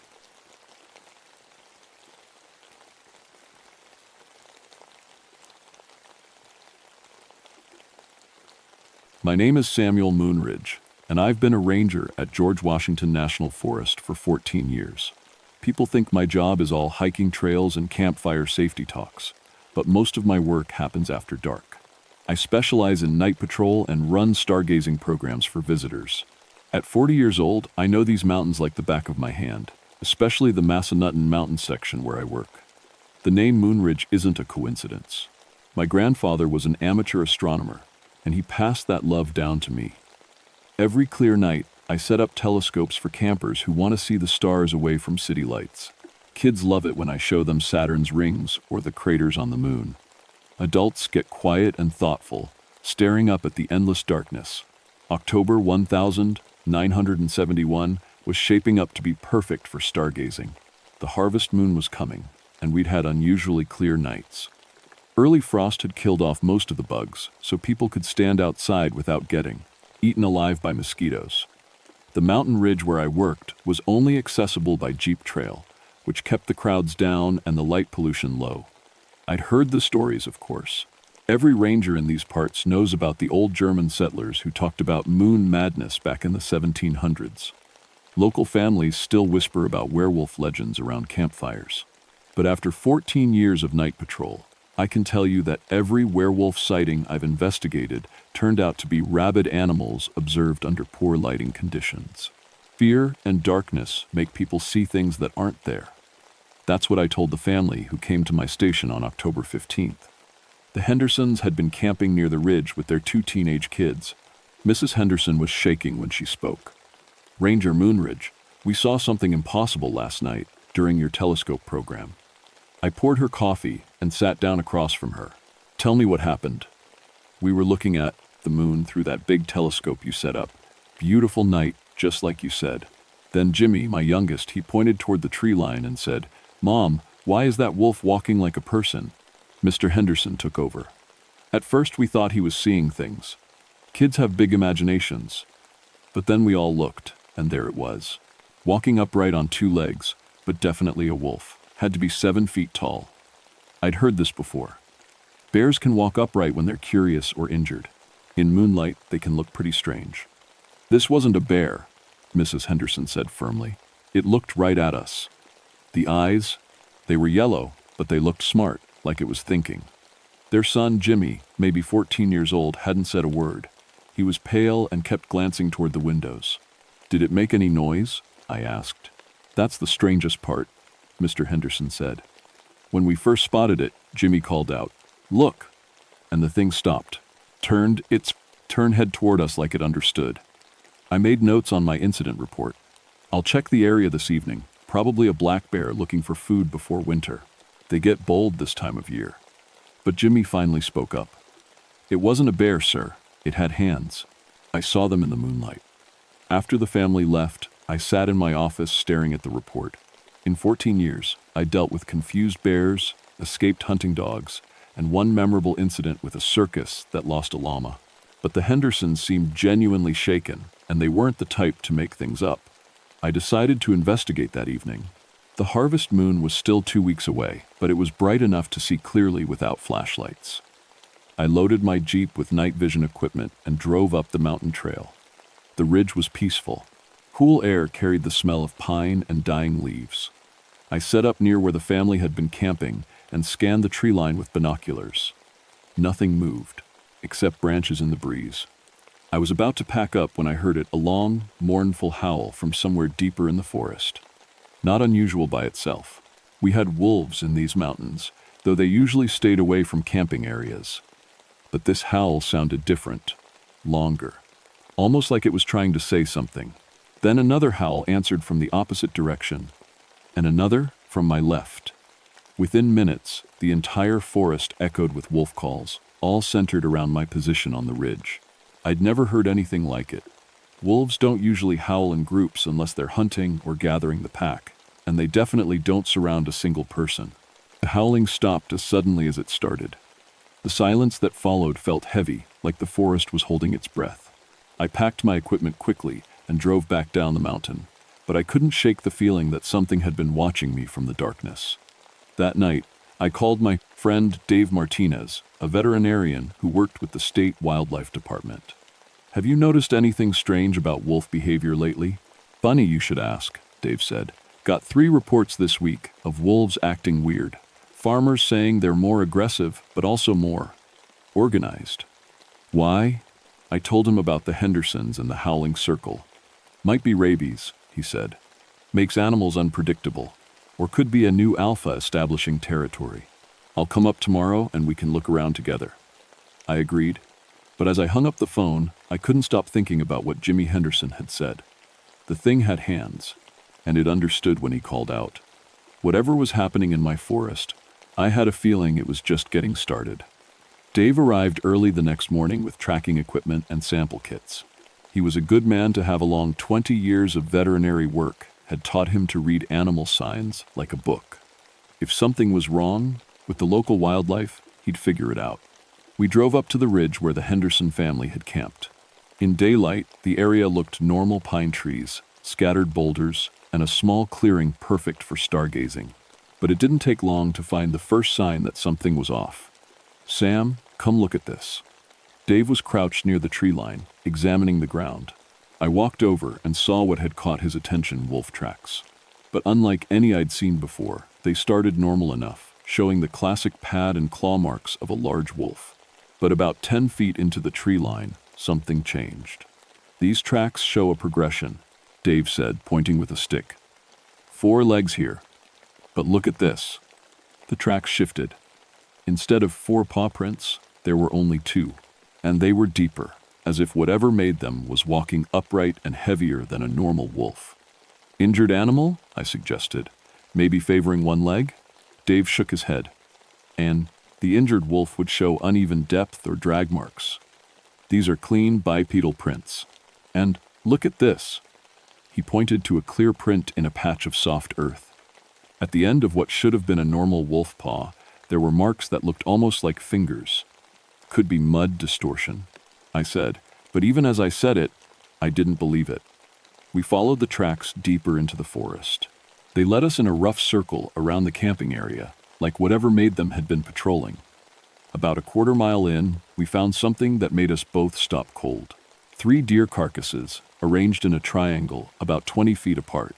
They hadn't been killed by normal predator behavior. The kills were too clean, too precise. Each deer had been brought down by a single bite to the neck, but the wounds were massive, far larger than any wolf could make. This is surgical, Dave said, examining the closest carcass. Whatever did this knew exactly where to bite for a quick kill.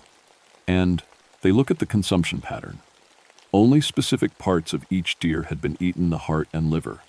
The rest was left untouched, which was completely unlike wolf behavior. Wolves eat what they can and cache the rest. They don't leave good meat to rot. There's something else, Dave said. These kills are fresh, maybe 2 days old. But look around. I scanned the area and realized what he meant. No scavengers. In a healthy forest, crows, flies, and small mammals would be all over fresh deer carcasses. But the forest around us was silent and empty, like everything else was staying away. We spent the rest of the day taking samples and photos. Dave collected hair from branches where the creature had passed, and I documented the track patterns. By evening, we had a file full of evidence that didn't make sense. I'll run these samples at the lab, Dave said as we packed up. Should have results in a few days. But Sam, I've been doing this for 20 years, and I've seen anything like this. That night, I decided to return to the ridge alone. If something was active in this area, I needed to see it for myself. I brought night vision equipment and set up in a concealed position overlooking the camping area. For 2 hours, nothing happened. Then, just after 11 o'clock, I heard movement in the forest. Through my night vision scope, I saw them 3 wolves moving through the trees. But they weren't behaving like normal wolves. They moved in perfect formation, like soldiers on patrol. And they were huge, bigger than any wolves I'd seen in these mountains. The largest one stopped at the edge of the clearing and looked directly at my hiding spot. In the green glow of the night vision, its eyes appeared almost human in their intelligence. It stared at me for a long moment, then did something that made my blood run cold. It stood up. Rising on its hind legs, the creature was easily 7 feet tall. Its front paws hung at its sides, like arms, and I could see what Jimmy Henderson had been talking about. Those weren't normal wolf paws. They were longer, with finger-like appendages that could clearly grasp objects. The creature stared at me for another moment, then opened its mouth and made a sound that was half howl, half human voice. It was trying to speak. The other 2 wolves immediately flanked it, also rising to stand upright. They looked at me, then at their leader, waiting for some kind of signal. I tried to remain perfectly still, but my hands were shaking. This was impossible. Wolves don't stand upright for more than a few seconds, and they certainly don't coordinate like this. The lead creature took a step toward my position, then another. It was testing me, seeing if I would run. Every instinct told me to flee, but I forced myself to stay hidden. Then it spoke. Not a howl or bark, but actual words. Stay away. The voice was deep and rough, like someone with a severe throat, the injury trying to talk. But the words were clear. Stay away. From Moon. I must have made a noise, because all 3 creatures immediately turned toward me. The leader actually pointed with its elongated fingers directly at my hiding spot. Sam, Moonridge, it said, and my heart nearly stopped. You know too much, I broke. 14 years of ranger training went out the window, and I ran. Crashing through the forest, I made it to my Jeep and tore down the mountain trail without looking back. At home, I sat in my kitchen with a bottle of whiskey, trying to process what I'd seen. It knew my name. It had spoken to me in English, and it had warned me about the moon. The harvest moon was still 10 days away. I called Dave, even though it was past midnight. Sam? What's wrong? Dave, I need those lab results as soon as possible. And I need to ask you something. Have you ever heard of any animal that could learn to speak? There was a long pause. Are you all right? You sound shaken. Just answer the question. Parrots can mimic speech. Some primates can learn sign language. But actual speech? From a wolf? Sam, that's impossible. Yeah, I said, pouring another whiskey.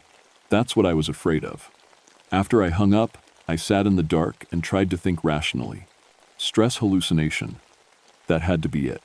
The strange tracks and deer kills had my imagination running wild, and I'd imagined the whole encounter, but I couldn't shake the memory of those intelligent yellow eyes, or the way the creature had said my name. Outside my window, I heard a long, mournful howl echo across the mountains. It sounded almost like laughter. Dave called 3 days later with the lab results. His voice was tight with confusion. Sam, these hair samples don't match anything in our database. The DNA is close to wolf, but there are anomalies I can't explain. It's like wolf DNA that's been altered somehow. Altered how? I don't know. I sent samples to a colleague at Virginia Tech who specializes in genetics. He said the same thing, it's mostly wolf, but with genetic markers he's never seen before. Some of the sequences don't appear in any known mammal. I was sitting in my office, staring out at the mountain ridge. 3 more families had reported strange wolf sightings in the past 2 days. All described the same thing, unusually large wolves that seemed too intelligent and occasionally walked upright. There's something else, Dave continued. I found traces of human DNA mixed in with the wolf samples. My hand tightened on the phone. Human DNA? Could be contamination from handling, but it's distributed throughout the hair shaft, not just on the surface. Sam, what exactly did you see up there? I told him everything, the encounter, the speech, how it knew my name. Dave was quiet for a long time. I'm coming up tonight, he finally said. If there's something dangerous in those mountains, we need to document it properly. That evening, Dave arrived with more equipment than I'd ever seen him bring. Cameras, audio recording devices, tranquilizer guns, and something that looked like a small radar unit. What's all this? I asked. Kleinetier, if we're dealing with an unknown species, we need evidence. Real evidence that people will believe. We drove up to the ridge as the sun was setting. The moon was growing fuller each night, and I'd noticed that the strange reports were increasing along with it. Whatever was happening seemed tied to the lunar cycle. We set up an observation post with a clear view of the area where I'd had my encounter. Dave positioned his recording equipment while I kept watch through binoculars. Sam, Dave said suddenly, look at this. He was monitoring the radar-like device, which showed moving objects in the forest around us. But the patterns were wrong. These readings show coordinated movement, he said. Multiple large animals moving in formation, but they're covering ground too fast for normal wolves. And they're moving in patterns. Through my binoculars, I saw them emerging from the tree line. 5 of them this time, all the same impossible size.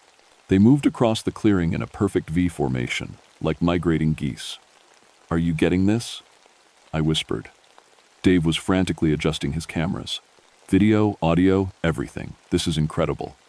The lead creature stopped in the center of the clearing and looked directly at our position. Even from 100 yards away, I could see those intelligent yellow eyes reflecting our equipment lights. It raised its head and howled, but this wasn't like the howls I'd heard before. This was structured, musical almost, with distinct notes and pauses. It was a language. The other 4 creatures responded with their own howls. Each different, each clearly communicating specific information. They're talking to each other. Dave breathed. The leader pointed toward our hiding spot, then made a series of gestures that were unmistakably human-like. It was giving orders to the others. 2 of the creatures moved to flank our position, while the other 2 spread out to block potential escape routes. Military tactics. We need to leave, I said. Now. But as we started to pack up, the leader called out in that rough, barely human voice. Doctor. Martinez. Dave froze. How does it know my name? Same way it knew mine. We need to go. The creature took a step closer. You take samples. You study. Dave, move. But he was fascinated, still recording. This is the discovery of the century, Sam. We can't leave now. The leader was close enough now that we could see it clearly without binoculars. It was definitely wolf-like, but wrong in every way. Too tall, too intelligent, too human in its posture and movements. Its mouth was elongated like a wolf's snout. But when it spoke, I could see teeth that were wrong, too sharp, too many, arranged in patterns that belonged in nightmares. You study, but you not. Understand, it said. Moon comes, change comes, you not prepared. What change? Dave called out, apparently forgetting that we were talking to something that shouldn't exist. The creature's lips pulled back in what might have been a smile. Full moon brings truth, brings hunger. One of the flanking creatures appeared at the edge of our camp, moving with impossible silence for something so large. Up close, I could see that its fur was actually a mixture of hair and something else. Something that looked almost human. Grandfather was, like you, the leader continued. Studied. The cursed. Now grandfather sleeps in earth. But family continues. Cursed? Dave asked. German, blood, old world, curse, moon calls, and flesh, changes.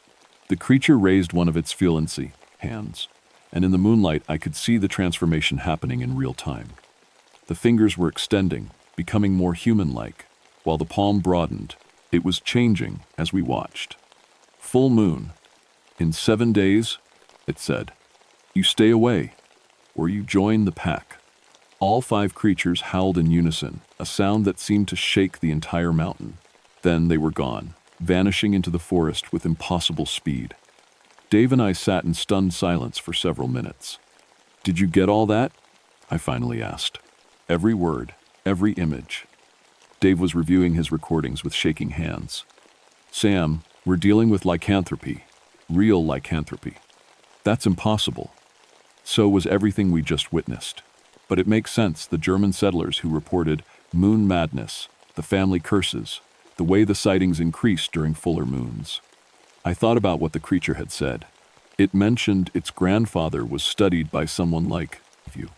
Local folklore talks about a researcher in the 1920 seconds who disappeared while investigating werewolf legends. They found his camp destroyed and his body partially consumed.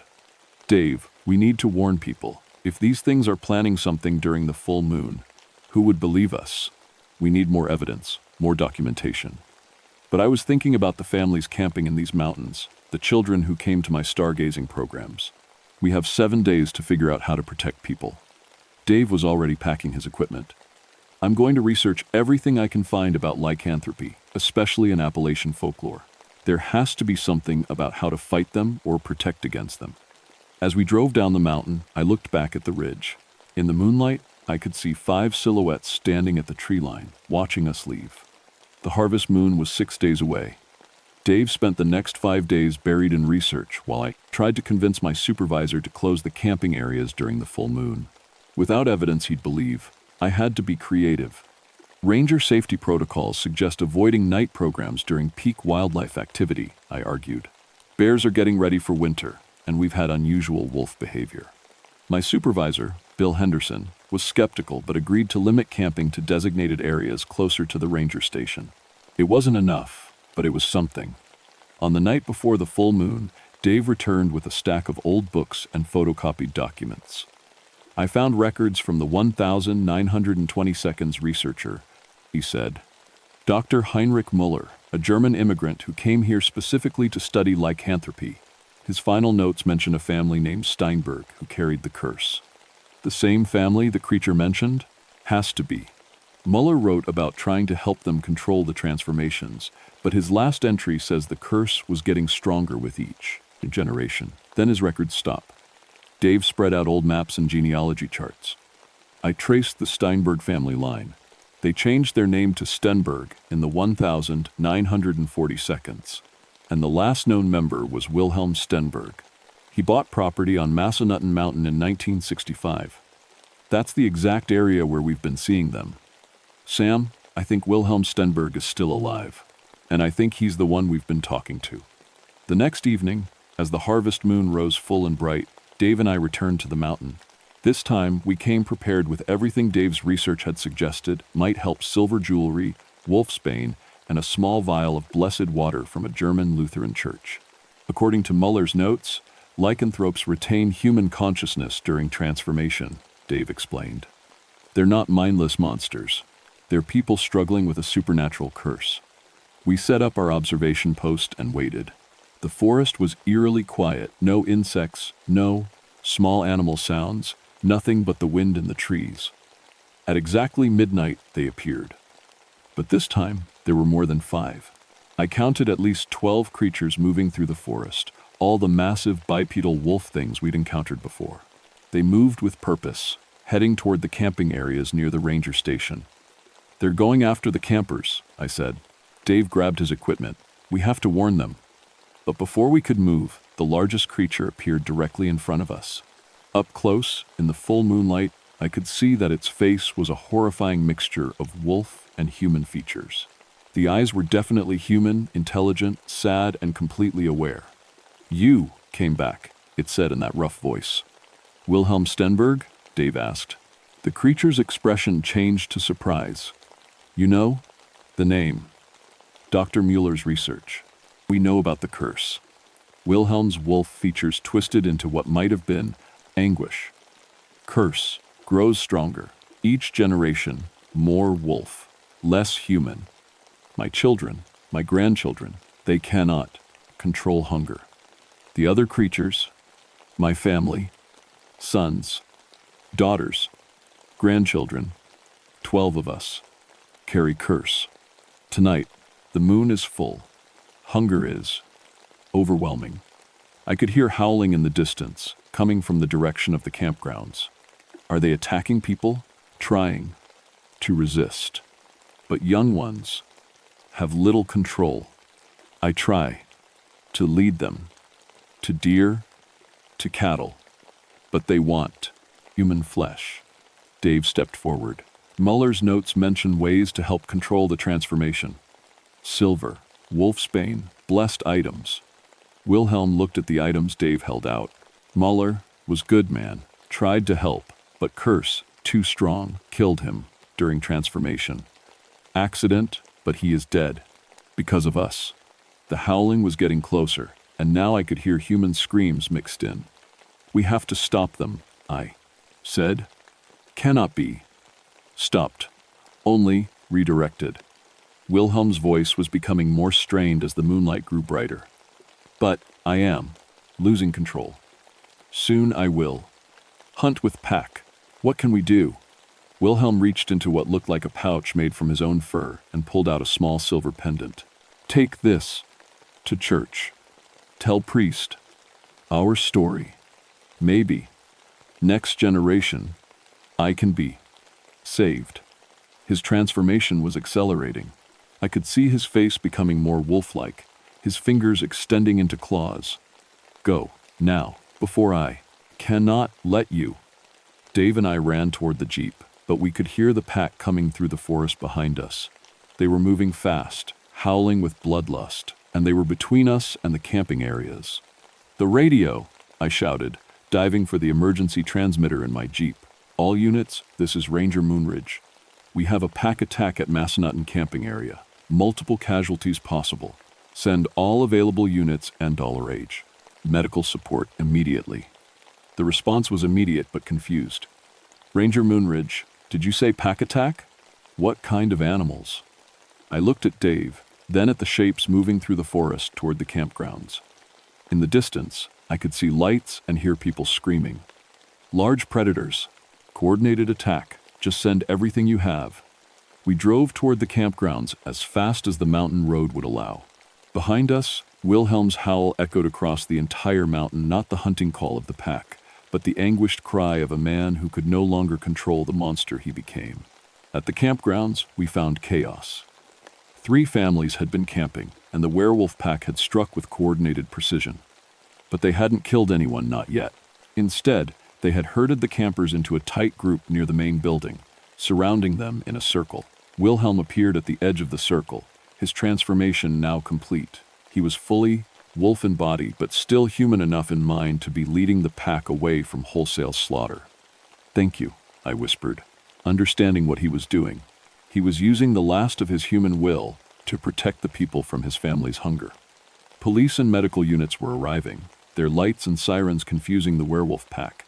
In the chaos, Wilhelm's control faltered. Two of the younger creatures broke from the circle and charged toward a family with small children. Without thinking, I grabbed the silver pendant Wilhelm had given me and ran between the werewolves and the family. "Stop!" I shouted, holding up the pendant. The creatures skidded to a halt, actually recoiling from the silver. But I could see the hunger in their eyes, the struggle between human consciousness and wolf instinct. Wilhelm appeared beside his children, placing himself between them and the family. For a moment, I saw complete human intelligence in his eyes. "Thank you, Sam," he said.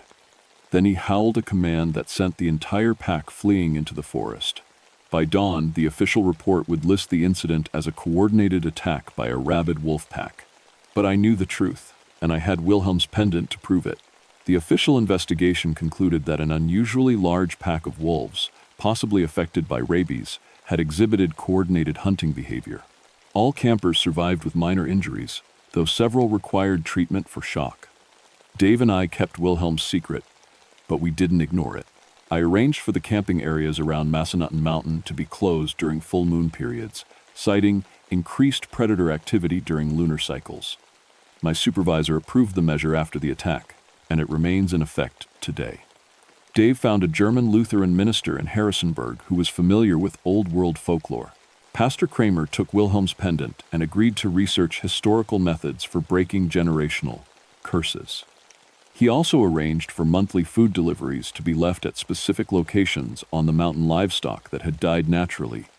Roadkill deer, anything that might satisfy the pack's hunger without requiring them to hunt humans. I changed my patrol schedule to include regular checks of the Stenberg property during full moons, not to hunt them, but to serve as an early warning system. If the pack ever began moving toward populated areas, I would know first. 6 months later, I found Wilhelm waiting for me during one of these patrols. He was in human form, an elderly man in his 70s with sad, intelligent eyes. "The hunger is less," he told me. "The meat you provide, it helps. My grandchildren, they learn control. Pastor Kramer is still researching ways to break the curse entirely." Wilhelm nodded. "Perhaps next generation will be free. My great-grandchildren, they are young. Maybe there is hope." I learned that the Stenberg family had been managing their curse for over 200 years, moving from place to place when people became suspicious. They chose Massanutten Mountain for its isolation and established their property far from hiking trails and camping areas. "We are not monsters by choice," Wilhelm explained. "We try to harm no one. But the curse, it grows stronger. Each generation, more wolf than the last." Dave's continued research revealed that the lycanthropy curse was real but rare, affecting perhaps a dozen families across the eastern United States. Most, like the Stenbergs, tried to live peacefully and isolated lives. But climate change and expanding development were making isolation harder to maintain. The Harvest Moon incident, as Dave and I came to call it, changed both of our lives. I became part of an informal network of park rangers, wildlife officials, and researchers who quietly monitor and protect supernatural families trying to live normal lives. Dave left veterinary practice to become a full-time researcher of supernatural genetics, funded by a private foundation that prefers to remain anonymous. We learned that the world contains more mysteries than most people can imagine, and that some of those mysteries are trying their best not to hurt anyone. Every October, when the harvest moon rises full and bright over Massanutten Mountain, I make sure to schedule a night patrol, not to hunt monsters, but to check on neighbors who happen to transform under moonlight. Sometimes, if I listen carefully to the wind in the trees, I can hear distant howls that sound almost like "thank you." The camping restrictions remain in effect, and families still come to my stargazing programs during safer moon phases. I teach them about constellations and planets, and sometimes, when the night is particularly clear and beautiful, I think about Wilhelm's great-grandchildren and hope that they're looking up at the same stars, dreaming of a future where the tome of life curse no longer defines their lives. But I never forget that some legends are real, and some monsters are just people trying to protect the world from what they become. The harvest moon will rise again next month, and I'll be ready.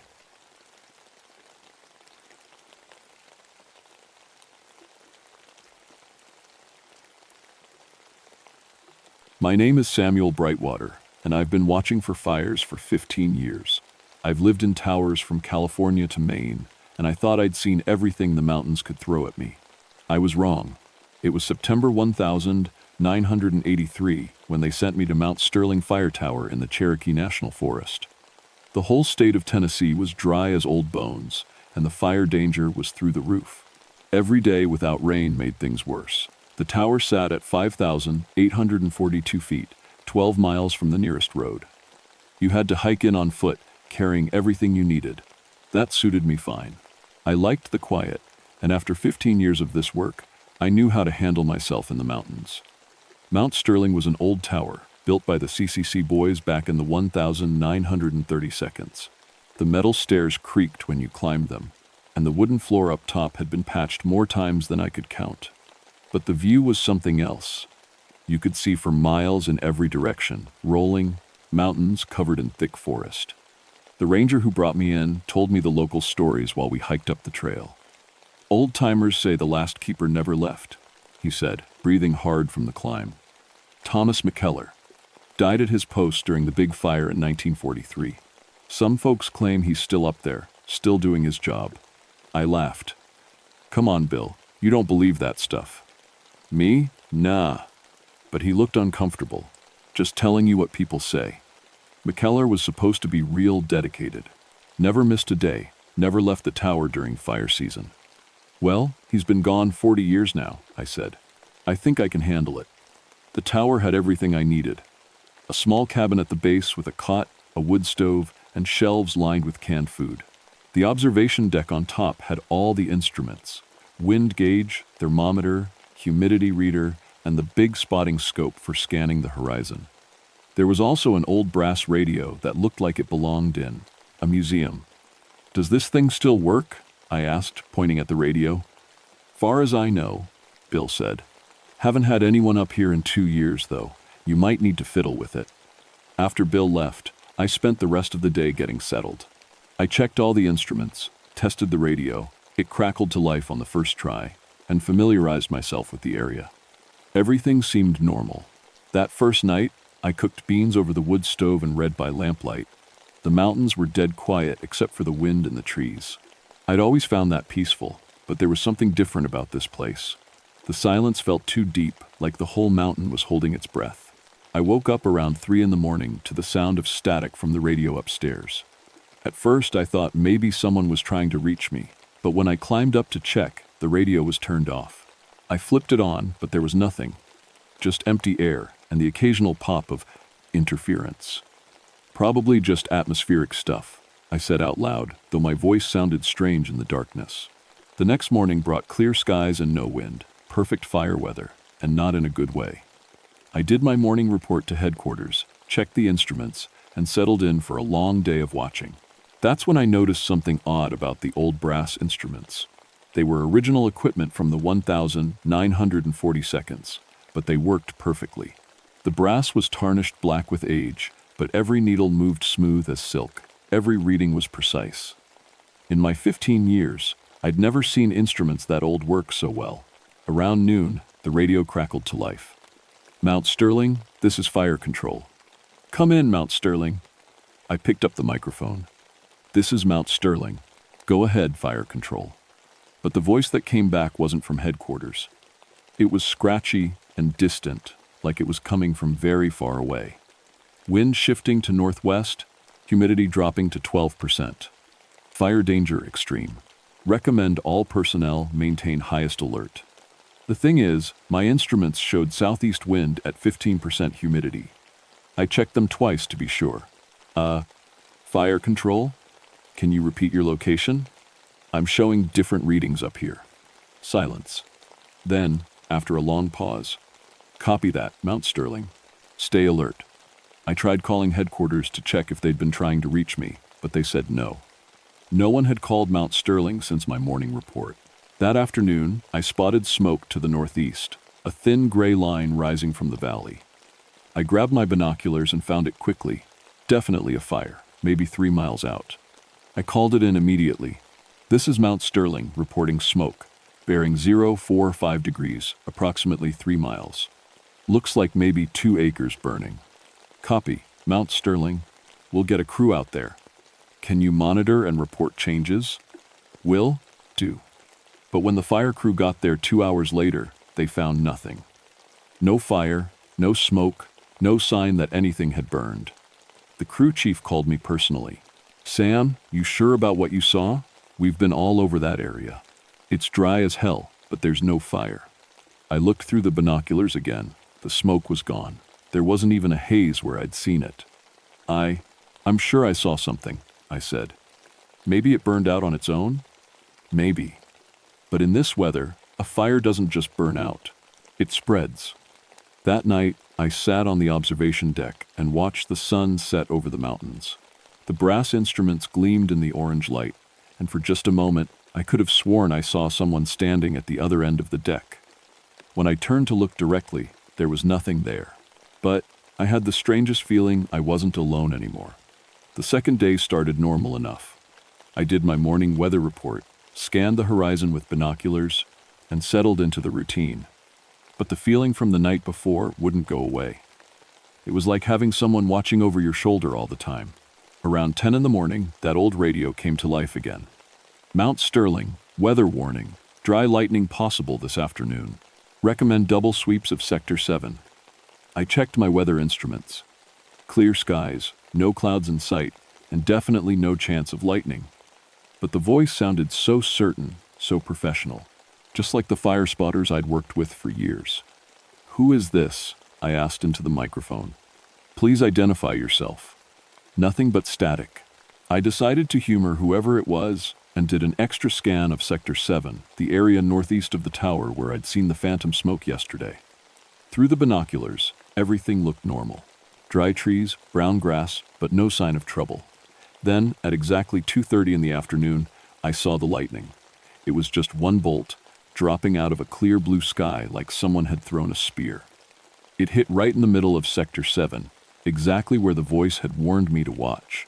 No thunder, no clouds, nothing, just that single flash of white light. I was on the radio to headquarters before the spots faded from my eyes. This is Mount Sterling reporting lightning strike, Sector 7. Single bolt, dry conditions, high probability of ignition. Mount Sterling, are you sure? Our weather shows clear skies across your entire area. I saw it with my own eyes. Lightning, Sector 7, about 3 miles northeast. They sent a crew out immediately. This time they found scorch marks on a dead pine tree, still smoking. But like the day before, there was no fire. The lightning had hit and somehow burned itself out without spreading. That's impossible, the crew chief told me over the radio. In these conditions, that tree should have gone up like a torch. The whole hillside should be burning. But it wasn't burning. It was like something had snuffed the fire out before it could spread. That night, I found a stack of old logbooks in a wooden crate under the stairs. They went back to the 1,940 seconds, and I started reading through them by lamplight. Most of it was routine stuff, weather reports, fire sightings, maintenance notes. But one book was different. It was from 1,943, and the handwriting was careful and neat. The name on the cover was Thomas McKellar. The entries started normal enough, but as I read through September and October of 1,943, the tone changed. McKellar was reporting fires everywhere, dozens of them, all across the mountains. He was working around the clock, barely sleeping, coordinating fire crews from his tower. Then came the final entries. Asterisk the 15th of October 1943. Fire crews pulled back due to extreme conditions. Wind gusting to 60 miles per hour. I remain at post. Someone has to watch. Asterisk asterisk the 16th of October 1943. Radio contact lost with headquarters. Fire approaching from 3 directions. Still at post. Will maintain watch as long as possible. Asterisk the 17th of October 1943. Fire on all sides now. Smoke too thick to see valleys. If anyone reads this, I stayed until the end. This is what we swore to do. Asterisk. That was the last entry. According to the date, McKellar had died exactly 40 years ago. I was still thinking about that when the radio crackled to life around midnight. Mount Sterling, this is Thomas McKellar. Do you copy? My blood went cold. The voice was clearer this time, like whoever was talking was standing right next to me. But that was impossible. I picked up the microphone with shaking hands. This is Mount Sterling. Who is this really? Fire spotted, bearing 270 degrees. Campfire left unattended, high wind moving in. Recommend immediate response. I looked out the window to the west. It was pitch black. I couldn't see anything, but something made me grab my binoculars and check anyway. There, maybe 4 miles out, was a tiny orange glow. A campfire, just like the voice had said, and the wind was definitely picking up. I called it in, and the response crew found exactly what the voice had described. A campfire that some hikers had left burning when they went to sleep. In another hour, with the rising wind, it could have started a fire that would have burned for weeks. When the crew radioed back to confirm, I tried the radio again. Thomas McKellar, do you copy? Who are you? Well, this time the answer came clear as day. I'm the keeper of this tower, same as you, and I'm still doing my job. I didn't sleep that night. I sat in the observation deck, watching the darkness and listening to the wind. Every now and then, I thought I heard footsteps on the metal stairs, but when I looked, there was no one there. The next morning, I found something that made my hands shake. Sitting on the instrument panel was a brass compass that hadn't been there the night before. It was old and tarnished, just like the other instruments, and engraved on the back were the initials TM. I was starting to understand that I wasn't alone on this mountain. Thomas McKellar was still here, still watching for fires, still protecting these mountains 40 years after his death. The question was, what did he want from me? The answer came that afternoon when I spotted real smoke, a thick black column rising from the valley to the south. This time, when I called it in, they found a genuine fire, a big one. The wind was pushing it uphill, and it was spreading fast. Mount Sterling, we need constant updates on fire behavior. The incident commander radioed. You're our eyes up there. For the next 6 hours, I tracked that fire. But I wasn't tracking it alone. The radio kept crackling with updates in Thomas McKellar's voice, giving me information I couldn't possibly know. Wind shifts before they happened, spot fires before. I could see them. Safe routes for the crews when they got trapped. Every time McKellar spoke, I relayed the information to headquarters. Every time, he was right. By evening, they had the fire contained. The incident commander called me personally. Sam, I don't know how you did it, but your spotting today was incredible. You called wind shifts before our weather stations saw them. You spotted fires before our aircraft could see them. Where did you learn to read fire behavior like that? I looked at the brass instruments gleaming in the sunset, and I swear I could see a faint outline of a man in an old forestry uniform standing beside them. I had help, I said. The fire season was getting worse by the day. Every morning brought lower humidity, higher temperatures, and more dead trees ready to burn. And every day, Thomas McKellar's presence got stronger. I started seeing him more clearly. At first, it was just glimpses out of the corner of my eye. A figure in an old, brown uniform, moving around the observation deck. But by the end of my first week, I could see him almost solid during the hottest part of the day, when the fire danger was highest. He looked exactly like I'd imagined from reading his logbook. Medium height, lean build, with the kind of weathered face you get from spending years in the sun and wind. His uniform was from the 1942nd. Brown shirt, green pants, and a wide-brimmed hat that he never took off. He was always bent over the instruments, checking readings and scanning the horizon. The strange thing was, he never acknowledged me directly. He'd give his fire reports over the radio, point out things I needed to watch, but when I tried to talk to him face to face, he'd fade away like smoke. Why won't you talk to me? I asked one afternoon when his outline was particularly clear. He looked up from the brass barometer and stared right at me for a long moment. His eyes were sad and tired, like someone who hadn't slept in 40 years. Too much work to do, he said, and his voice sounded like it was coming from the bottom of a well. Always too much work. Then he pointed southwest, and I saw smoke rising from a valley I hadn't checked in hours. Another fire, and McKellar had spotted it before me again. The fires were getting bigger and more frequent. What started as small grass fires and abandoned campfires had turned into something more serious.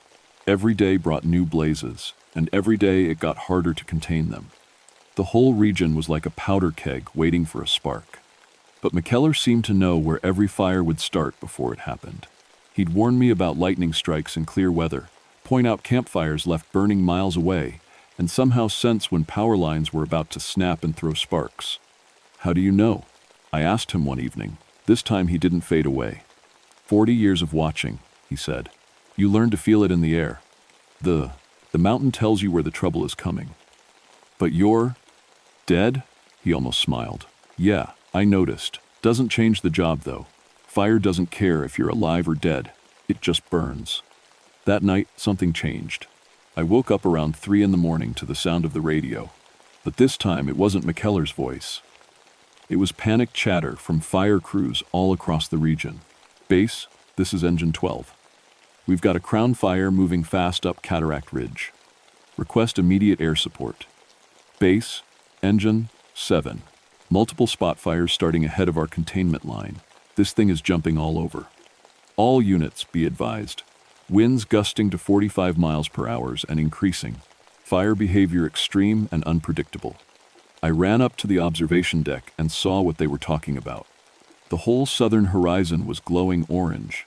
It wasn't just one fire anymore. It was dozens, all running together into one massive blaze. And the wind was pushing it, straight toward populated areas. McKellar was standing at the railing, watching the flames. But for the first time since I'd been there, he looked worried. "This is bad," he said. "Worse than 43. Winds too strong, fires moving too fast. What can we do?" He turned to me, and I could see right through him to the fires beyond.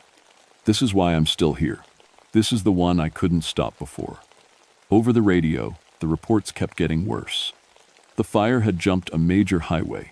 Whole neighborhoods were being evacuated. Aircraft couldn't fly because of the smoke and wind. And it was still growing. "Mount Sterling, this is Incident Command," came a voice I'd never heard before. "We need you to evacuate immediately. Fire is moving up the north slopes toward your position." I looked at McKellar. He was shaking his head. "You should go," he said. "I can handle this." "No." I surprised myself with how certain I sounded. "You've been doing this alone for years. Maybe it's time for help." For the next 12 hours, we worked together like we'd been partners for years. McKellar would spot the fires I couldn't see, predict wind changes before they happened, and somehow know exactly where the fire would jump next. I'd relay the information to the crews, coordinate airdrops when the smoke cleared enough, and track the overall progress of the blaze. But this fire was different from the others. It was smart, almost alive. Every time the crews thought they had it surrounded, it would find a way out. Every time they set up a fire break, it would jump over or go around. It was like the fire was trying to reach something specific. "It's heading for the old growth," McKellar said around noon, pointing to a valley about 10 miles north. "There's trees in there older than the Cherokee.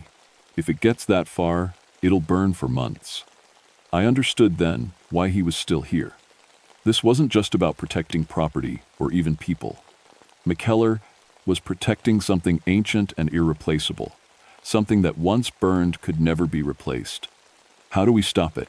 He was quiet for a long time, watching the flames creep closer to the old forest. Finally, he spoke. "There's only one way, but you're not going to like it." "Tell me." "We have to give it something else to burn. Something it wants more than those trees." I didn't understand what he meant until he pointed at the fire tower itself.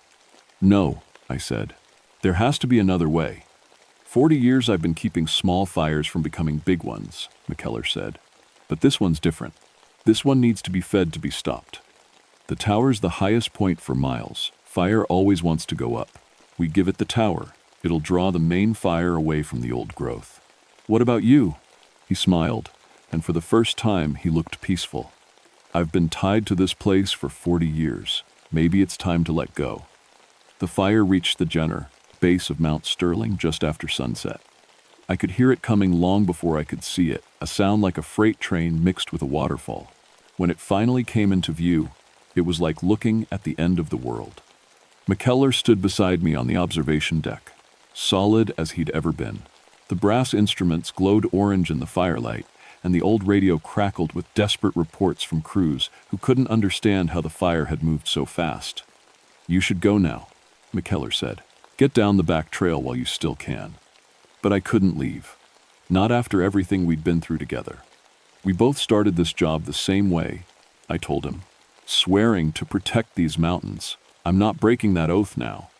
He looked at me for a long moment, then nodded. "Then, let's finish it."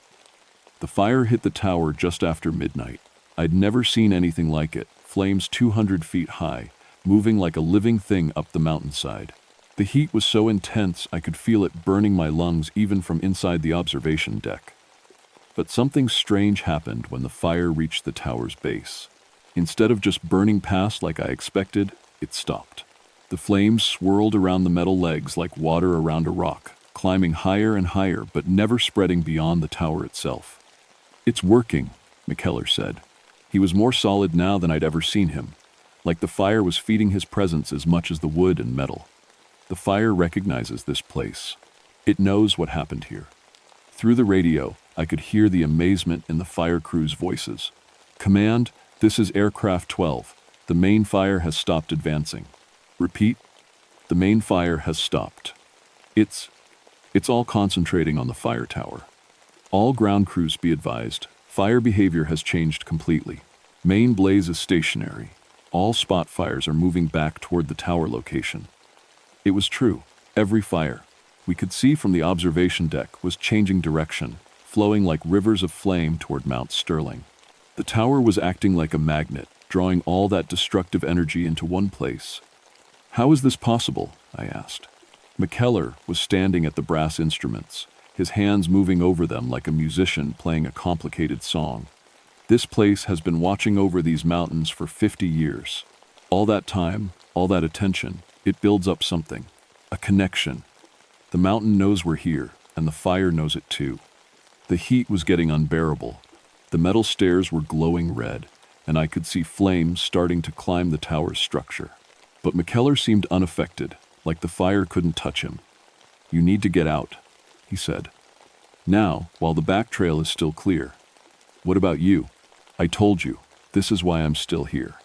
This is the fire I couldn't stop in 1943. It's been building up for 40 years, waiting for that. The right conditions. Tonight is that night." I understood then. The fire that killed McKellar in 1943 hadn't really ended.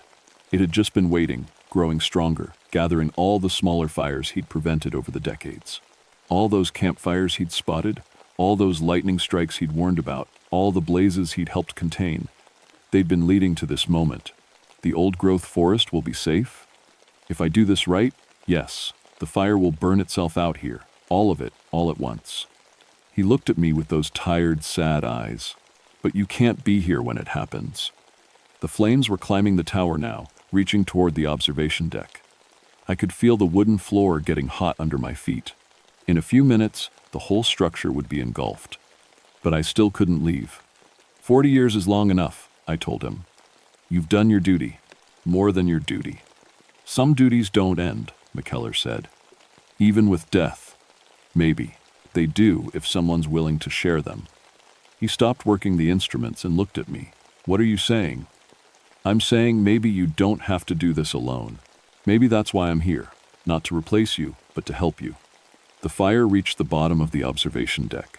Flames were licking through the floorboards, and the metal railings were starting to glow. The heat was like standing inside an oven. "You'll die," McKellar said. "Maybe. Or maybe I'll just change, like you did. Maybe that's what this place needs, 2 keepers instead of 1. He was quiet for a long moment, watching the flames climb higher. Then he smiled. The first real smile I'd seen from him. "You understand what you're choosing? I understand that some jobs are too important to quit, even after death." McKellar nodded and moved aside to make room at the instruments. "Then let's do this together." I put my hands on the brass controls next to his. They were ice, cold, even with the fire raging around us. And suddenly, I could feel what he felt. Every tree in the forest, every stream and ridge, every living thing for miles around. The mountain wasn't just geography anymore. It was alive, and we were part of it. Now, McKellar said. Together, we turned the instruments. Not the dials and gauges themselves, but something deeper. Something that connected the tower to the mountain to the forest, and all of it to the fire raging around us. I felt the fire's hunger, its desperate need to consume and grow. But I also felt its confusion, as we showed it a different path. The flames roared higher, engulfing the entire observation deck. I should have been burning alive, but instead, I felt different, lighter, like I was becoming part of something larger than myself. The fire burned for 3 more hours, but it never spread beyond the tower. Every flame, every spark, every bit of heat that had been building up across the mountains for 40 years. All of it came to Mount Sterling and burned itself out in one spectacular blaze. When the sun came up, the tower was gone. Nothing left but a blackened metal skeleton and a pile of ash where the observation deck used to be. But the old-growth forest was untouched. The fire had consumed exactly what it needed to consume, and no more. The official report called it a miracle. Extraordinary weather conditions and exceptional tactical coordination was how the incident commander explained it. A fire that should have burned half the state had somehow contained itself to a single mountaintop and burned out in one night. I was listed as missing, presumed dead. They found my truck at the trailhead and figured I'd been caught in the blaze. There was a small service, and they put my name on a plaque with other firefighters who died in the line of duty. What they didn't know was that I was still there. McKellar was right about some duties not ending with death. When the fire burned out and the smoke cleared, I was still on Mount Sterling. Different, but still there, still watching. They rebuilt the tower 6 months later. New metal, new instruments, new observation deck. But they kept some of the old brass equipment, the pieces that had somehow survived the fire without even getting tarnished. The new firekeeper, a young woman named Sarah Martinez, thought they were just antiques. She couldn't see us at first. That came later, during her second week, when the fire danger got high and she really needed help. That's when McKellar appeared to her, just like he'd appeared to me. And that's when she started noticing me too, a second figure in the observation deck, helping watch for fires. 2 keepers, she said, the first time she could see us both clearly. That's why this place feels so safe. McKellar and I work in shifts now. He takes the daylight hours, when the fire danger is highest. I take the nights, watching for lightning and campfires and all the small fires that can become big ones. Between us, we cover every hour, every season, every moment when these mountains need protection. The job is easier with 2, but it's not easy. There are always fires to watch for, always dangers to spot before they spread. But there's something satisfying about it too. Something right. Sarah asks us questions sometimes, when she's working late and we're both visible, about what it's like being dead, about whether we miss being alive, about how long we'll have to stay. The truth is, I don't know, maybe forever, maybe just until the next keeper who's willing to make the same choice we made. But I'm not worried about it anymore. Some jobs are too important to leave to the living. Some places need watchers who can't be transferred or reassigned or scared away. And some duties really don't end with death. They just change shape. Every morning, when Sarah does her weather report and starts her daily scan of the horizon, McKellar and I check the old brass instruments. They still work perfectly, reading things the modern equipment can't measure. Things like the mountain's mood, the forest's health, and the fire's hunger. And every night, when the sun sets over the Cherokee National Forest and the shadows get long between the trees, I know that these mountains are protected, not just by one tired ghost doing his job for 40 years, but by a team, a partnership that spans the living and the dead. McKellar was right about one thing. The mountain does tell you where the trouble is coming. But what he didn't know, what 40 years of working alone couldn't teach him, was that the mountain also tells you when help is coming. When someone else is ready to share the watch. The fire danger is always high these days. Climate change, development pressure, more people in the wilderness than ever before. But Mount Sterling stands ready. 3 keepers instead of 1, watching over everything we've sworn to protect. Some duties are too important to end with death, and some partnerships are too important to end with life. The brass instruments gleam in the sunset light, and somewhere in the distance, A radio crackles with reports of another fire that needs watching. McKellar adjusts the wind gauge. Sarah checks her binoculars, and I scan the horizon for the first sign of smoke. The work continues. It always continues, and we're not alone anymore.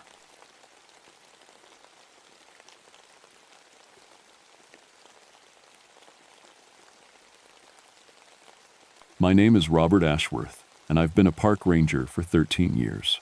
I love my job because I get to help families have safe, happy times in nature.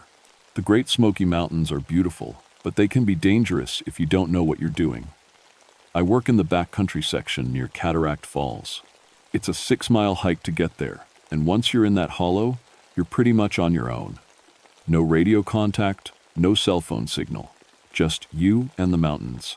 People always ask me about the ghost stories. Every park has them, and ours is about children, dead children, supposedly. The locals say Cherokee kids died in that hollow way back in 1838 during something called the Trail of Tears. They claim these ghost children still play in the woods, looking for new friends. I always tell families the same thing. Ghost children stories are just parents' guilt over camping accidents. I should know. I've got 3 kids of my own, Emma, who's 8, Tommy, who's 6, and baby Sarah, who just turned 2. My wife Lisa worries when I'm out there alone, but I've never had a serious incident in all my years. Sure, kids get scraped up, families get lost sometimes, but nothing I couldn't handle. That changed in late October of 1963. The first family was the Hendersons, mom, dad, and their 8-year-old daughter Kelly. They'd been camping for 2 nights when Mr. Henderson came stumbling into my cabin around dawn, looking like he hadn't slept. "Ranger, we need to talk," he said. His hands were shaking as he lit a cigarette. "It's about Kelly. She's been talking to other children." I poured him some coffee and sat down. "What other children? There's only one family camping in this section right now, and that's you folks." "That's what I told my wife," he said. "But Kelly insists she's been playing with 3 other kids. 2 boys and a girl. She knows their names, Johnny, Michael, and Little Bird. She's been drawing pictures to them." He pulled out a small sketch pad. Kelly had drawn 3 children in old-fashioned clothes. The kind of clothes kids might have worn 100 years ago. The detail was amazing for an 8-year-old. She'd even drawn the boy's suspenders and the girl's long dress. "Kids have great imaginations," I said, "but something about the drawings bothered me. Where does she say she met them?" "Down by the stream. She says they taught her games."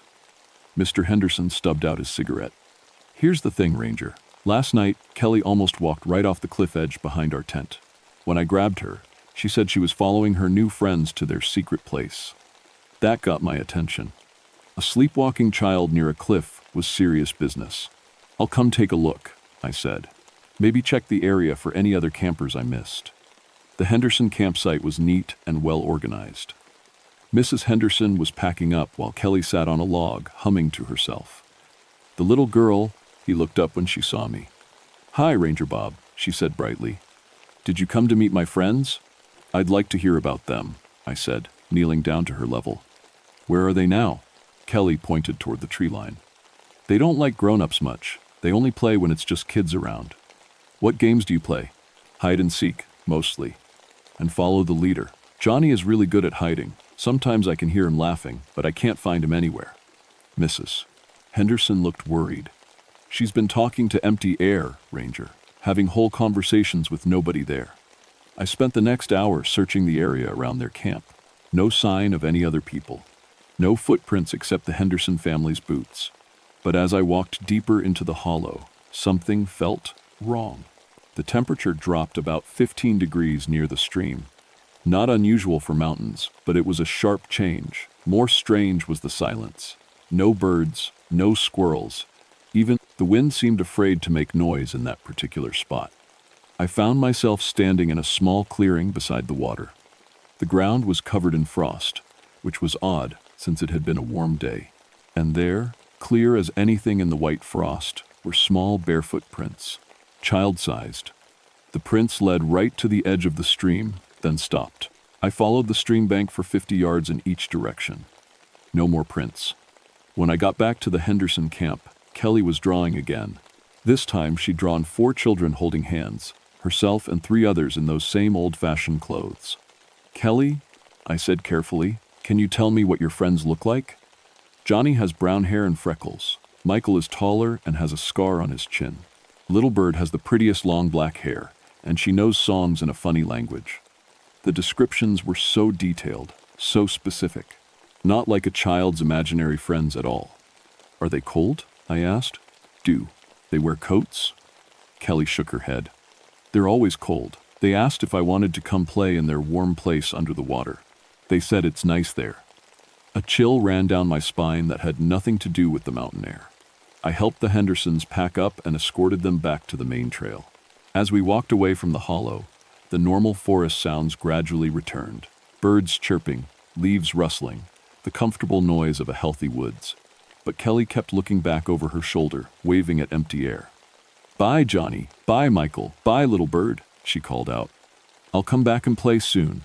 That night, I sat in my cabin writing up the incident report.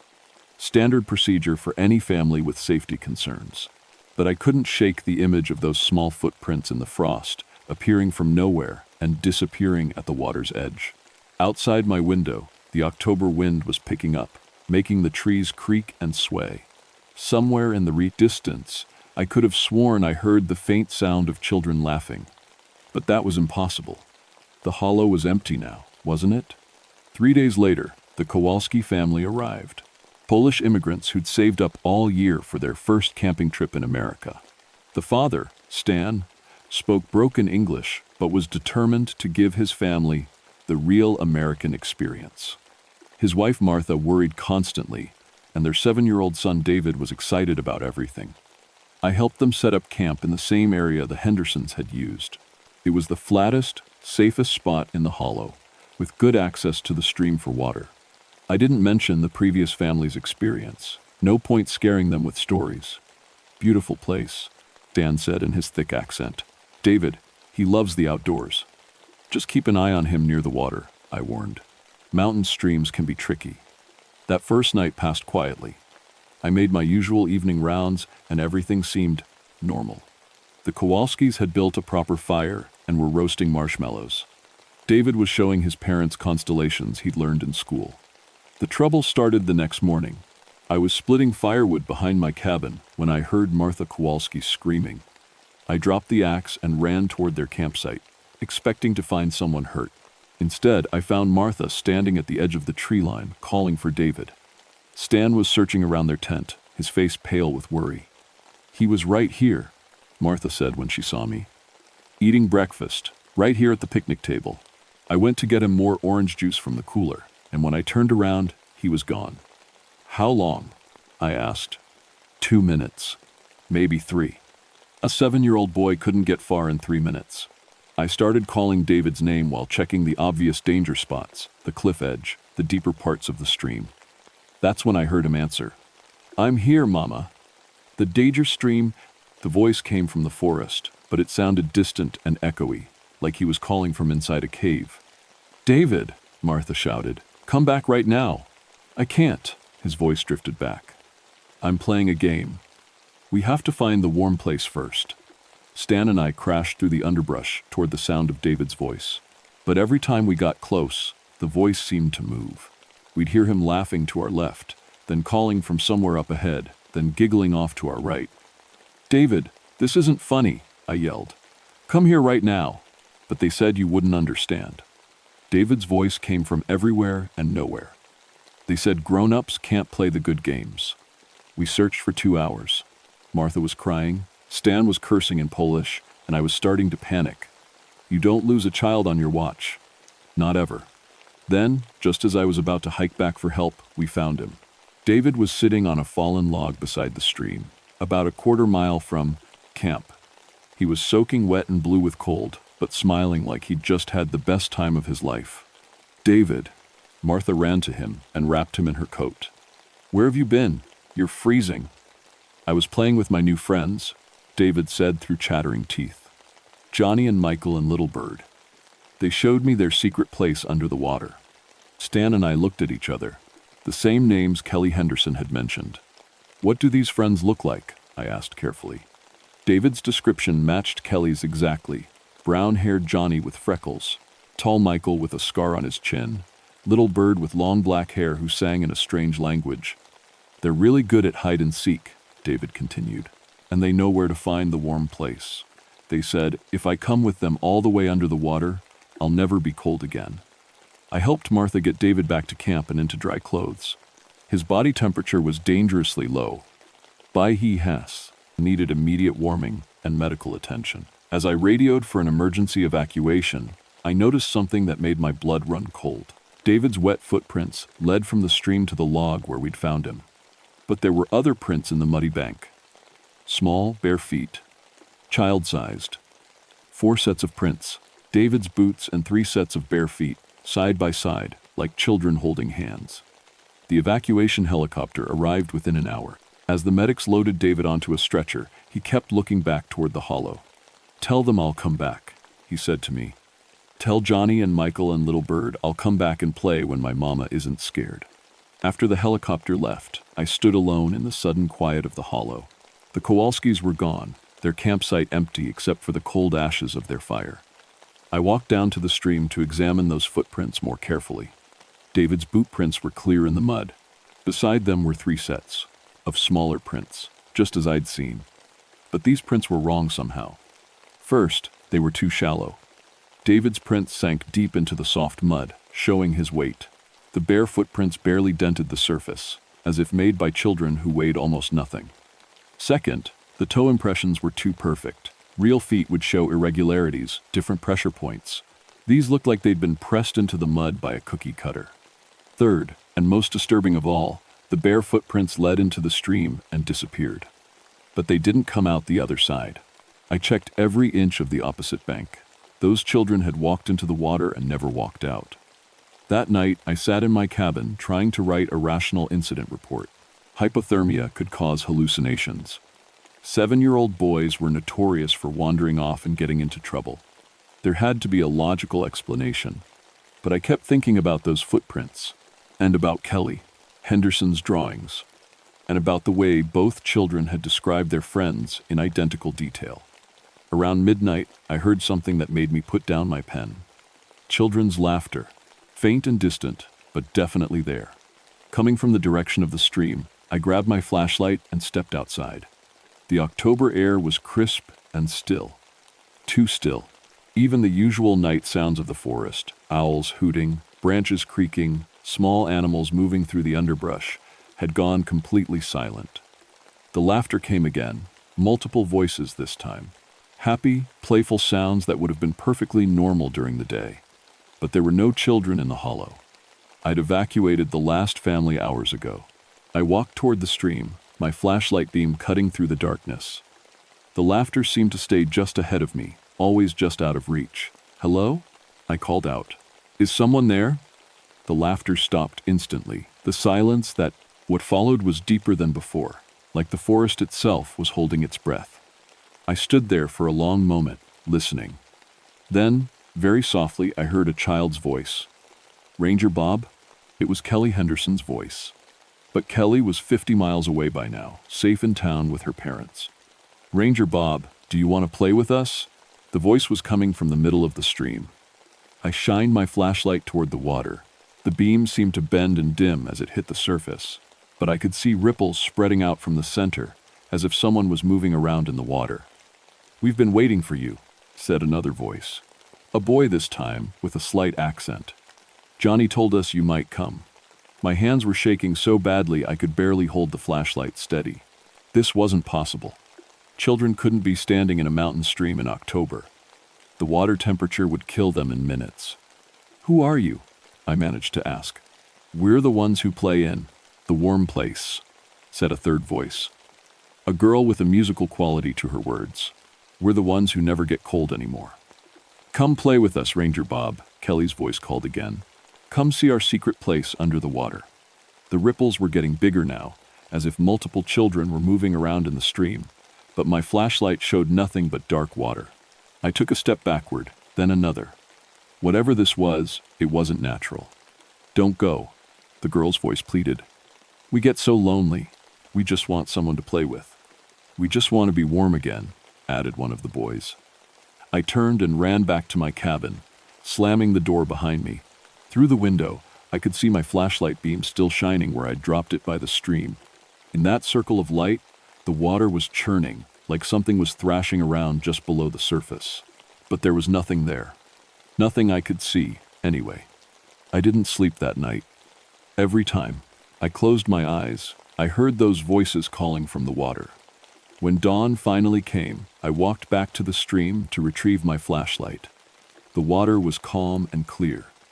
No sign of any disturbance, but the temperature around the stream was at least 20 degrees colder than the rest of the hollow. My breath made little clouds in the air, even though it was a warm October morning everywhere else. I radioed headquarters to request a transfer. I'd had enough of this assignment. "Can't spare you right now, Ashworth," came the crackling response. "We've got 3 more families scheduled for that section this week. Just hang tight." I wanted to argue, but what could I say? That I thought dead children were trying to drown campers? They'd have me transferred to a desk job in the city, or worse. The next family arrived that afternoon. The Brennans from Ohio, Sellew, mother, father, and their twin 10-year-old daughters, Susan and Sarah. They seemed like good people. The father was a World War II veteran who knew how to handle himself outdoors. The mother was a school teacher who kept the girls in line with quiet authority. I helped them set up camp and gave them my standard safety briefing. I almost warned them about the voices by the stream, but stopped myself. What was I supposed to say? Instead, I just emphasized staying close to camp after dark. "We'll be fine, Ranger, Mr. Brennan assured me. "The girls are good kids. They mind what they're told." That evening, I made extra rounds, checking on the Brennan camp every hour. Everything seemed normal. The family played cards by lantern light, the girls giggled over ghost stories, and everyone went to bed at a reasonable time. Around midnight, I heard Susan screaming. I ran to their campsite and found complete chaos. Mrs. Brennan was holding one of the twins, Sarah, who was unconscious and blue with cold. "Mr. Brennan was shouting Susan's name into the darkness. "She was right here in the bold tent with her sister," Mrs. Brennan said, tears streaming down her face. "We heard Sarah talking to someone, and when we checked, Susan was gone." Sarah was suffering from severe hypothermia, just like David Kowalski. Her lips were blue and she was barely conscious, but she kept mumbling about the warm place under the water. "Susan," Mr. Brennan called. "Come back right now." "She can't," Sarah whispered weakly. "They took her to show her the secret. They said if she likes it, she can stay forever." I grabbed my emergency radio and called for another medical evacuation. Then I organized a search. Mr. Brennan took the east side of the hollow, I took the west, and Mrs. Brennan stayed with Sarah. We searched for 3 hours. We called Susan's name until we were hoarse. We checked every possible hiding spot, every dangerous area, every inch of accessible terrain. Just before the rescue helicopter arrived, we found her. Susan was floating face down in the deepest part of the stream. Mr. Brennan dove in and pulled her out, but it was too late. She'd been in the freezing water too long. By the time the medics got there, Susan Brennan was dead. The official cause was accidental drowning. A 10-year-old girl sleepwalking into a mountain stream. It happened sometimes. Tragic, but not unusual. But I knew better. After the helicopter took the family away, I stood alone in the hollow and tried to make sense of what had happened. 3 families, 3 children who'd talked about the same imaginary friends, 2 near drownings and now 1 death. I walked down to the stream where we'd found Susan. The water was calm now, but I could see drag marks in the muddy bank. Small handprints in the soft earth, as if children had been pulling themselves up out of the water. Too many handprints. More than 3 children could have made. As I stood there, I heard a new voice from the water. "Thank you, Ranger Bob." It was Susan's voice. But Susan was dead. "Now I can play with them forever," she continued happily. "Now I'll never be cold again." I backed away from the stream, my heart pounding. This couldn't be happening. "Don't be scared," Susan's voice called. "It's wonderful here. The water's so warm, and we play the best games." Other voices joined in. Kelly Henderson, David Kowalski, even though he was still alive, and 3 others I didn't recognize, the original children from Cherokee times. "Come play with us, Ranger Bob," they called in unison. Come see how warm it is under the water." I turned and ran back to my cabin, but their voices followed me. "We're so lonely." They sang together. "We just want friends. We just want someone to play with. We just want to be warm." I slammed the cabin door and locked it, knowing locks wouldn't help against whatever was out there. I grabbed my emergency supplies and my radio. "Mayday, Mayday," I called headquarters. "This is Ranger Station 7. I need immediate evacuation. We have a situation." Static answered me. I tried again, adjusting the frequency. More static. The radio was dead. Outside my window, I could see lights moving around the stream. Soft, bluish glows that danced just above the water's surface. As I watched, the lights began moving toward my cabin. Children's laughter filled the air. Happy sounds that should have been comforting, but instead made my skin crawl. A small hand pressed against my window from the outside. Then another. Then several more. In the reflection of the glass, I could see shapes moving in the darkness. Small figures in old-fashioned clothes, their faces pale and their eyes dark as the stream water. "Let us in, Ranger Bob," Susan's voice pleaded. "We want to show you something." "It's so pretty under the water," Kelly added. "So warm and safe." "You could stay with us forever," said a boy's voice I'd never heard before. "You could help us find more friends." The handprints on my window were getting bigger, as if more children were pressing against the glass. I could see the condensation from their breath fogging the surface. But dead children don't breathe. I grabbed my camping gear and emergency supplies, planning to hike out of the hollow that night. I couldn't wait for morning. I couldn't stay in this place another hour. But when I opened my cabin door, they were waiting for me. 7 children stood in a semicircle on my porch. Kelly Henderson, David Kowalski, and Susan Brennan, and Hill, all the children I'd encountered in the past week. And 4 others in old Cherokee clothing, including a girl with long black hair who must be Little Bird.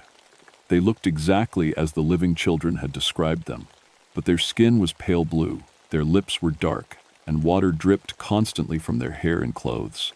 "Going somewhere?" Kelly asked with an innocent smile. "We thought you might want to play," added Susan. "We know the best games," said Little Bird in accented English. "Games that last forever." Behind them, I could see more shapes moving in the darkness. Dozens of children, maybe hundreds, all with that same pale blue skin and those dark, wet eyes. How many families had camped in this hollow over the years? How many children had heard the voices calling from the stream? "What do you want?" I whispered. "We want what we've always wanted," said the boy I recognized as Johnny. "We want to be warm. We want friends. We want someone to play with us in our special place. But mostly," Susan added, her dead eyes fixed on mine, "we want you to bring us more children." The circle of ghost children began moving closer. "You're the ranger," Kelly explained. "You bring families here. You choose who camps in our hollow. You could bring us so many new friends," David said eagerly. "Children who want to play forever." I realized with horror that they were right. I was the one who assigned camping spots. I was the one who brought families to this cursed place. I'd been feeding children to these spirits for 13 years without knowing it. "No," I said firmly. "I won't help you hurt anyone else." The children's innocent expressions changed. Their faces became cold and angry. "Then you can't leave," Little Bird said simply. The temperature around me dropped 40 degrees in an instant. My breath came out in thick clouds, and frost began forming on my cabin walls. "You can stay here with us," Johnny added. "Forever and ever.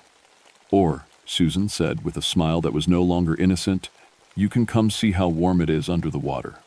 The circle of children moved closer, their wet footprints leaving dark stains on my wooden porch. I had to make a choice, and I had to make it fast.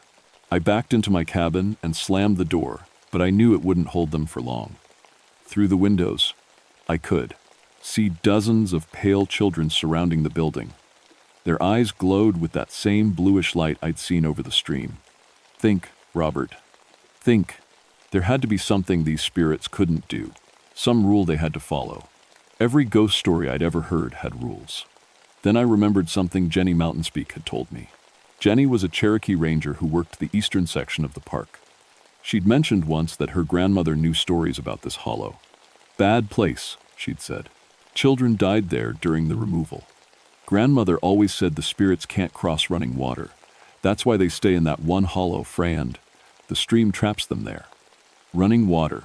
The children always disappeared when they reached the stream, but they never came out the other side. Maybe they couldn't cross it. I grabbed my emergency pack and checked my supplies.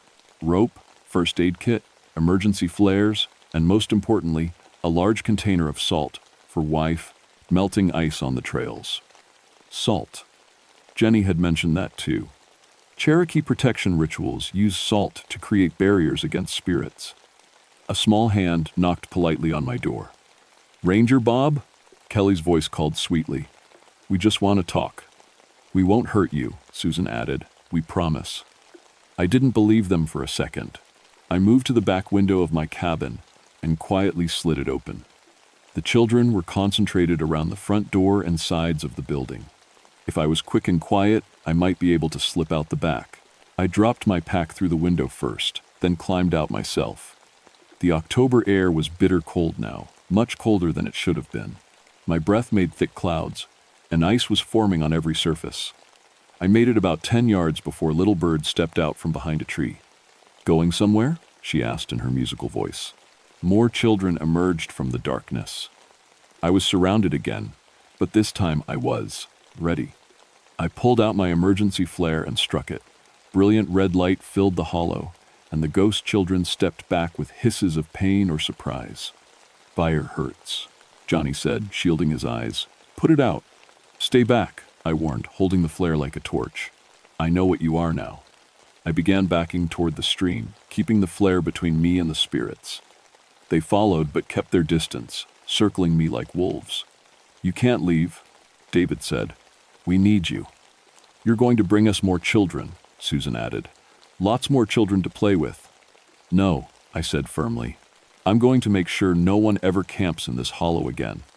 I reached the stream bank and began pouring salt from my emergency container. The white crystals made a clear line between me and the approaching spirits. The effect was immediate. The children stopped as if they'd hit an invisible wall. "That won't hold us for long," Little Bird warned. "And you can't stay there forever." She was right. I had maybe half a container of salt, and the flare would burn out in a few minutes. I needed a better plan. That's when I heard the voice. "Robert." It was my wife, Lisa, calling from somewhere in the darkness beyond the hollow. "Robert, where are you?" My heart nearly stopped. Lisa was supposed to be home in town with our kids. What was she doing here? "Daddy." Now I heard Emma, my 8-year-old daughter. "Daddy, help us." "We got lost, Daddy," Tommy's 6-year-old voice echoed through the trees. "We can't find you." I started to move toward their voices, then stopped. Something was wrong. The ghost children were smiling. "Go ahead," Kelly urged. "Your family needs you." "They're scared and lost," Susan added. "Don't you want to help them?" But the voices were coming from the wrong direction, from deeper in the hollow, past the stream. And Lisa would never bring the children up here at night, especially not after I'd told her about the recent accidents. "You're doing this?" I accused the spirits. "Those aren't really their voices." Little Bird shrugged. "Maybe, maybe not. Do you want to risk it?" "Help us, Daddy." Emma's voice cried again. "The water's so cold." The sound of my daughter in distress nearly broke my resolve. Every instinct I had screamed at me to run toward her voice, to help her no matter what. But I held my ground. "If you hurt my family," I said quietly, "if you so much as touch them, I'll find a way to destroy every one of you." "You can't destroy us." Johnny laughed. "We're already dead, but your family isn't," David added with a cruel smile. That's when I realized the truth. The spirits weren't just trapped in this hollow. They were bound to it by the same force that kept them from crossing running water. The stream was both their prison and their protection. But what if the water stopped running? I looked upstream and saw what I was looking for. About 50 yards above the camping area, a beaver dam had partially blocked the flow. The water backed up behind it was deep and still, perfect for the spirits. But the dam itself looked old and unstable. I had an idea. A dangerous, probably suicidal idea. But it might be the only way to stop these things from killing more children. "You want me to stay?" I called to the spirits. You want me to bring you more victims? Yes, they said in unison. Stay with us forever. All right, I said. But first, I want to see your special place. I want to see this warm spot under the water you keep talking about. The children looked suspicious but intrigued. You'll come with us willingly? Little Bird asked. If you promise to leave my family alone, I lied. If you promise not to hurt any more children. We promise, Susan said quickly. Too quickly. I knew they were lying, but I needed them to think I believed them. Show me, I said. The ghost children led me upstream toward the deeper water behind the beaver dam. As we walked, I quietly loosened the straps on my pack and checked my remaining supplies. 2 more flares, a coil of rope, and my Park Service hatchet. The spirits gathered around the edge of the deep pool behind the dam. The water here was black and still, reflecting the pale faces of the dead children like a dark mirror. This is our home, Kelly explained. Down at the bottom, where it's always warm. Come see, David urged. Come swim with us. I stepped closer to the water's edge, pretending to be hypnotized by their voices. The children moved closer too, sensing victory. That's when I made my move. Instead of entering the water, I dove toward the beaver dam with my hatchet ready. The old wood and mud structure was more fragile than it looked. With a few hard swings, I broke through the main support logs. Water began rushing through the gap immediately. No, Little Bird screamed. What are you doing? Stop him, Johnny yelled. The ghost children rushed toward me, but they couldn't cross the flowing water that was now pouring through the broken dam. They could only watch helplessly as their deep, still pool began to drain. I kept chopping at the dam, widening the break. Water roared through the gap, carrying away logs and debris. The pool level dropped rapidly. Please, Susan begged. You don't understand. Without the deep water, we can't stay here. That's the idea, I said, swinging the hatchet again. But we'll have to find another place, Kelly cried. Another hollow, another stream. I stopped chopping.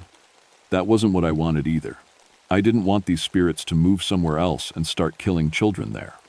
There is another way, Little Bird said quietly, if you really want to help us. What way? Take us with you, she explained. Let us follow you home. We could live in your basement or your home, children's rooms. We'd be so quiet, so good. The thought of these things near my family made my blood run cold. Never, I said. Then we'll just find another place, Johnny said with a cruel smile. Another stream, another ranger, other children to play with. He was right. Breaking the dam would only force them to relocate. I needed a permanent solution. That's when I remembered the rest of what Jenny had told me about Cherokee protection rituals. Salt could create barriers, but fire could cleanse. And running water could wash away spiritual pollution, but only if the fire burned in the right place. I looked at the broken dam, at the rushing water, and at the spiritual epicenter of this cursed hollow, the place where children had died more than a century ago, the place where their spirits had been trapped ever since. I pulled out my last 2 emergency flares. What are you doing? Little Bird asked suspiciously. I didn't answer. Instead, I waded into the rushing water below the broken dam. The current was strong, and the water was shockingly cold, but I pushed upstream toward the deepest part of the pool. Stay away from our home, David yelled. You can't hurt us there, Susan added. The water protects us. Maybe, but fire and flowing water together might be enough to cleanse this place once and for all. I struck both flares at once and dove toward the bottom of the draining pool. The ghost children screamed as the brilliant red light invaded their sanctuary. I could feel them grabbing at me, their touch like ice water, but I held onto the flares and kept diving. At the bottom of the pool, I found what I was looking for. Bones. Small skeletons still wearing the tattered remains of 1800s clothing. The Cherokee children, who had died here during that terrible winter of 1838, I placed both burning flares among the bones and said a prayer for their spirits. The underwater world exploded in light. The ghost children's screams became deafening, then faded to whispers, then to nothing at all. I felt a gentle touch on my shoulder and turned to see Little Bird one last time. But now she looked different, peaceful. Her skin was warm and brown instead of cold and blue. Thank you, she said simply. We can rest now. The other children appeared around her, not just the recent victims, but dozens of spirits from over the years. All looking peaceful now, all looking grateful. "We're not cold anymore," Kelly said with a real smile. "We're not lonely anymore," Susan added. "We can go home now," said a boy I didn't recognize. "We can find our families." One by one, the spirits faded away like morning mist. Little Bird was the last to go. "No more children will die here," she promised. "The hollow is clean now." Then she was gone, and I was alone at the bottom of a draining pool, holding 2 burning flares and running out of air. I kicked hard for the surface, my lungs burning. Just when I thought I wouldn't make it, my head broke through into blessed air. The hollow was completely quiet now. No children's voices, no unnatural cold, no sense of being watched, just the normal sounds of a healthy mountain forest. I dragged myself onto the bank and lay there gasping, staring up at stars that seemed brighter than they had in weeks. It was over. Dawn was breaking when the rescue team found me. I'd hiked halfway back to the main trail before exhaustion forced me to rest. They'd been searching since my radio went silent the night before. "What happened to you, Ashworth?" my supervisor asked. "You look like you've been through hell." I gave them the official story. Structural failure of an old beaver dam, nearly got caught in the flood, had to spend the night in the woods. Equipment damage explained the dead radio. They bought it. Rangers deal with natural disasters all the time. What I didn't tell them was that the temperature in the hollow had returned to normal, that birds were singing again in the trees around the stream, that the oppressive feeling of being watched had completely disappeared. I also didn't mention the Cherokee blessing I'd heard on the wind as I hiked out, or the fact that every single cold spot in the hollow had warmed up overnight. The official investigation into Susan Brennan's death concluded it was accidental drowning. The Henderson and Kowalski incidents were filed as hypothermia cases caused by children wandering into cold water at night. I was cleared of any negligence, but I still requested a transfer. "You sure about this, Robert?" my supervisor asked. "You're one of our best backcountry rangers." "I'm sure," I said. "I need a change of scenery." They assigned me to the visitor center in Gatlinburg. Desk work, mostly. Answering questions about trails and wildlife. Safe, boring, normal work. But before I left the hollow for the last time, I did one more thing. I filed a report recommending that the Cataract Falls backcountry section be permanently closed to family camping. I cited geological instability, dangerous water conditions, and inadequate emergency access. The recommendation was approved. Today, 30 years later, that hollow is still off limits to overnight camping. The official signs cite environmental restoration and wildlife protection as the reasons. Only a few people know the real reason. Jenny Mountainspeak is one of them. When I told her what had happened, she nodded like she'd been expecting it. "Grandmother always said that place would need cleansing someday," she said. Said the spirits were too angry to rest on their own. "Do you think they're really at peace now?" I asked. "Running water, fire, and proper burial," she replied. "That's the Cherokee way of helping lost spirits find their path home." "You did good, Robert." I retired from the Park Service 5 years ago. I never worked. Another backcountry assignment. Never spent another night alone in the wilderness. Some people think I lost my nerve after the Brennan incident. They're not wrong. But sometimes, when I'm driving through the mountains with my family, we'll pass the turnoff for the old Cataract Falls Trail. The sign is still there, weathered and official looking. Trail closed. Environmental restoration in progress. My kids always ask if we can hike that trail someday. They've heard it's supposed to be beautiful back in that hollow. Maybe someday, I always tell them.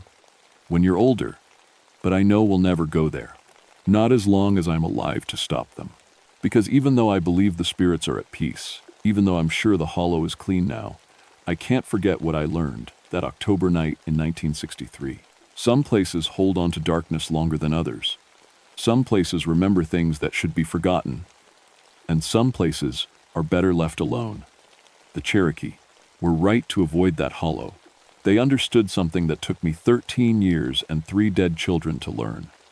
When the forest goes quiet and the temperature drops for no reason, when children start talking to friends that aren't there, when voices call from dark water in the middle of the night, walk away. Just walk away. Because some games aren't meant for the living to play. And some friends are better left in the cold, dark places where they belong.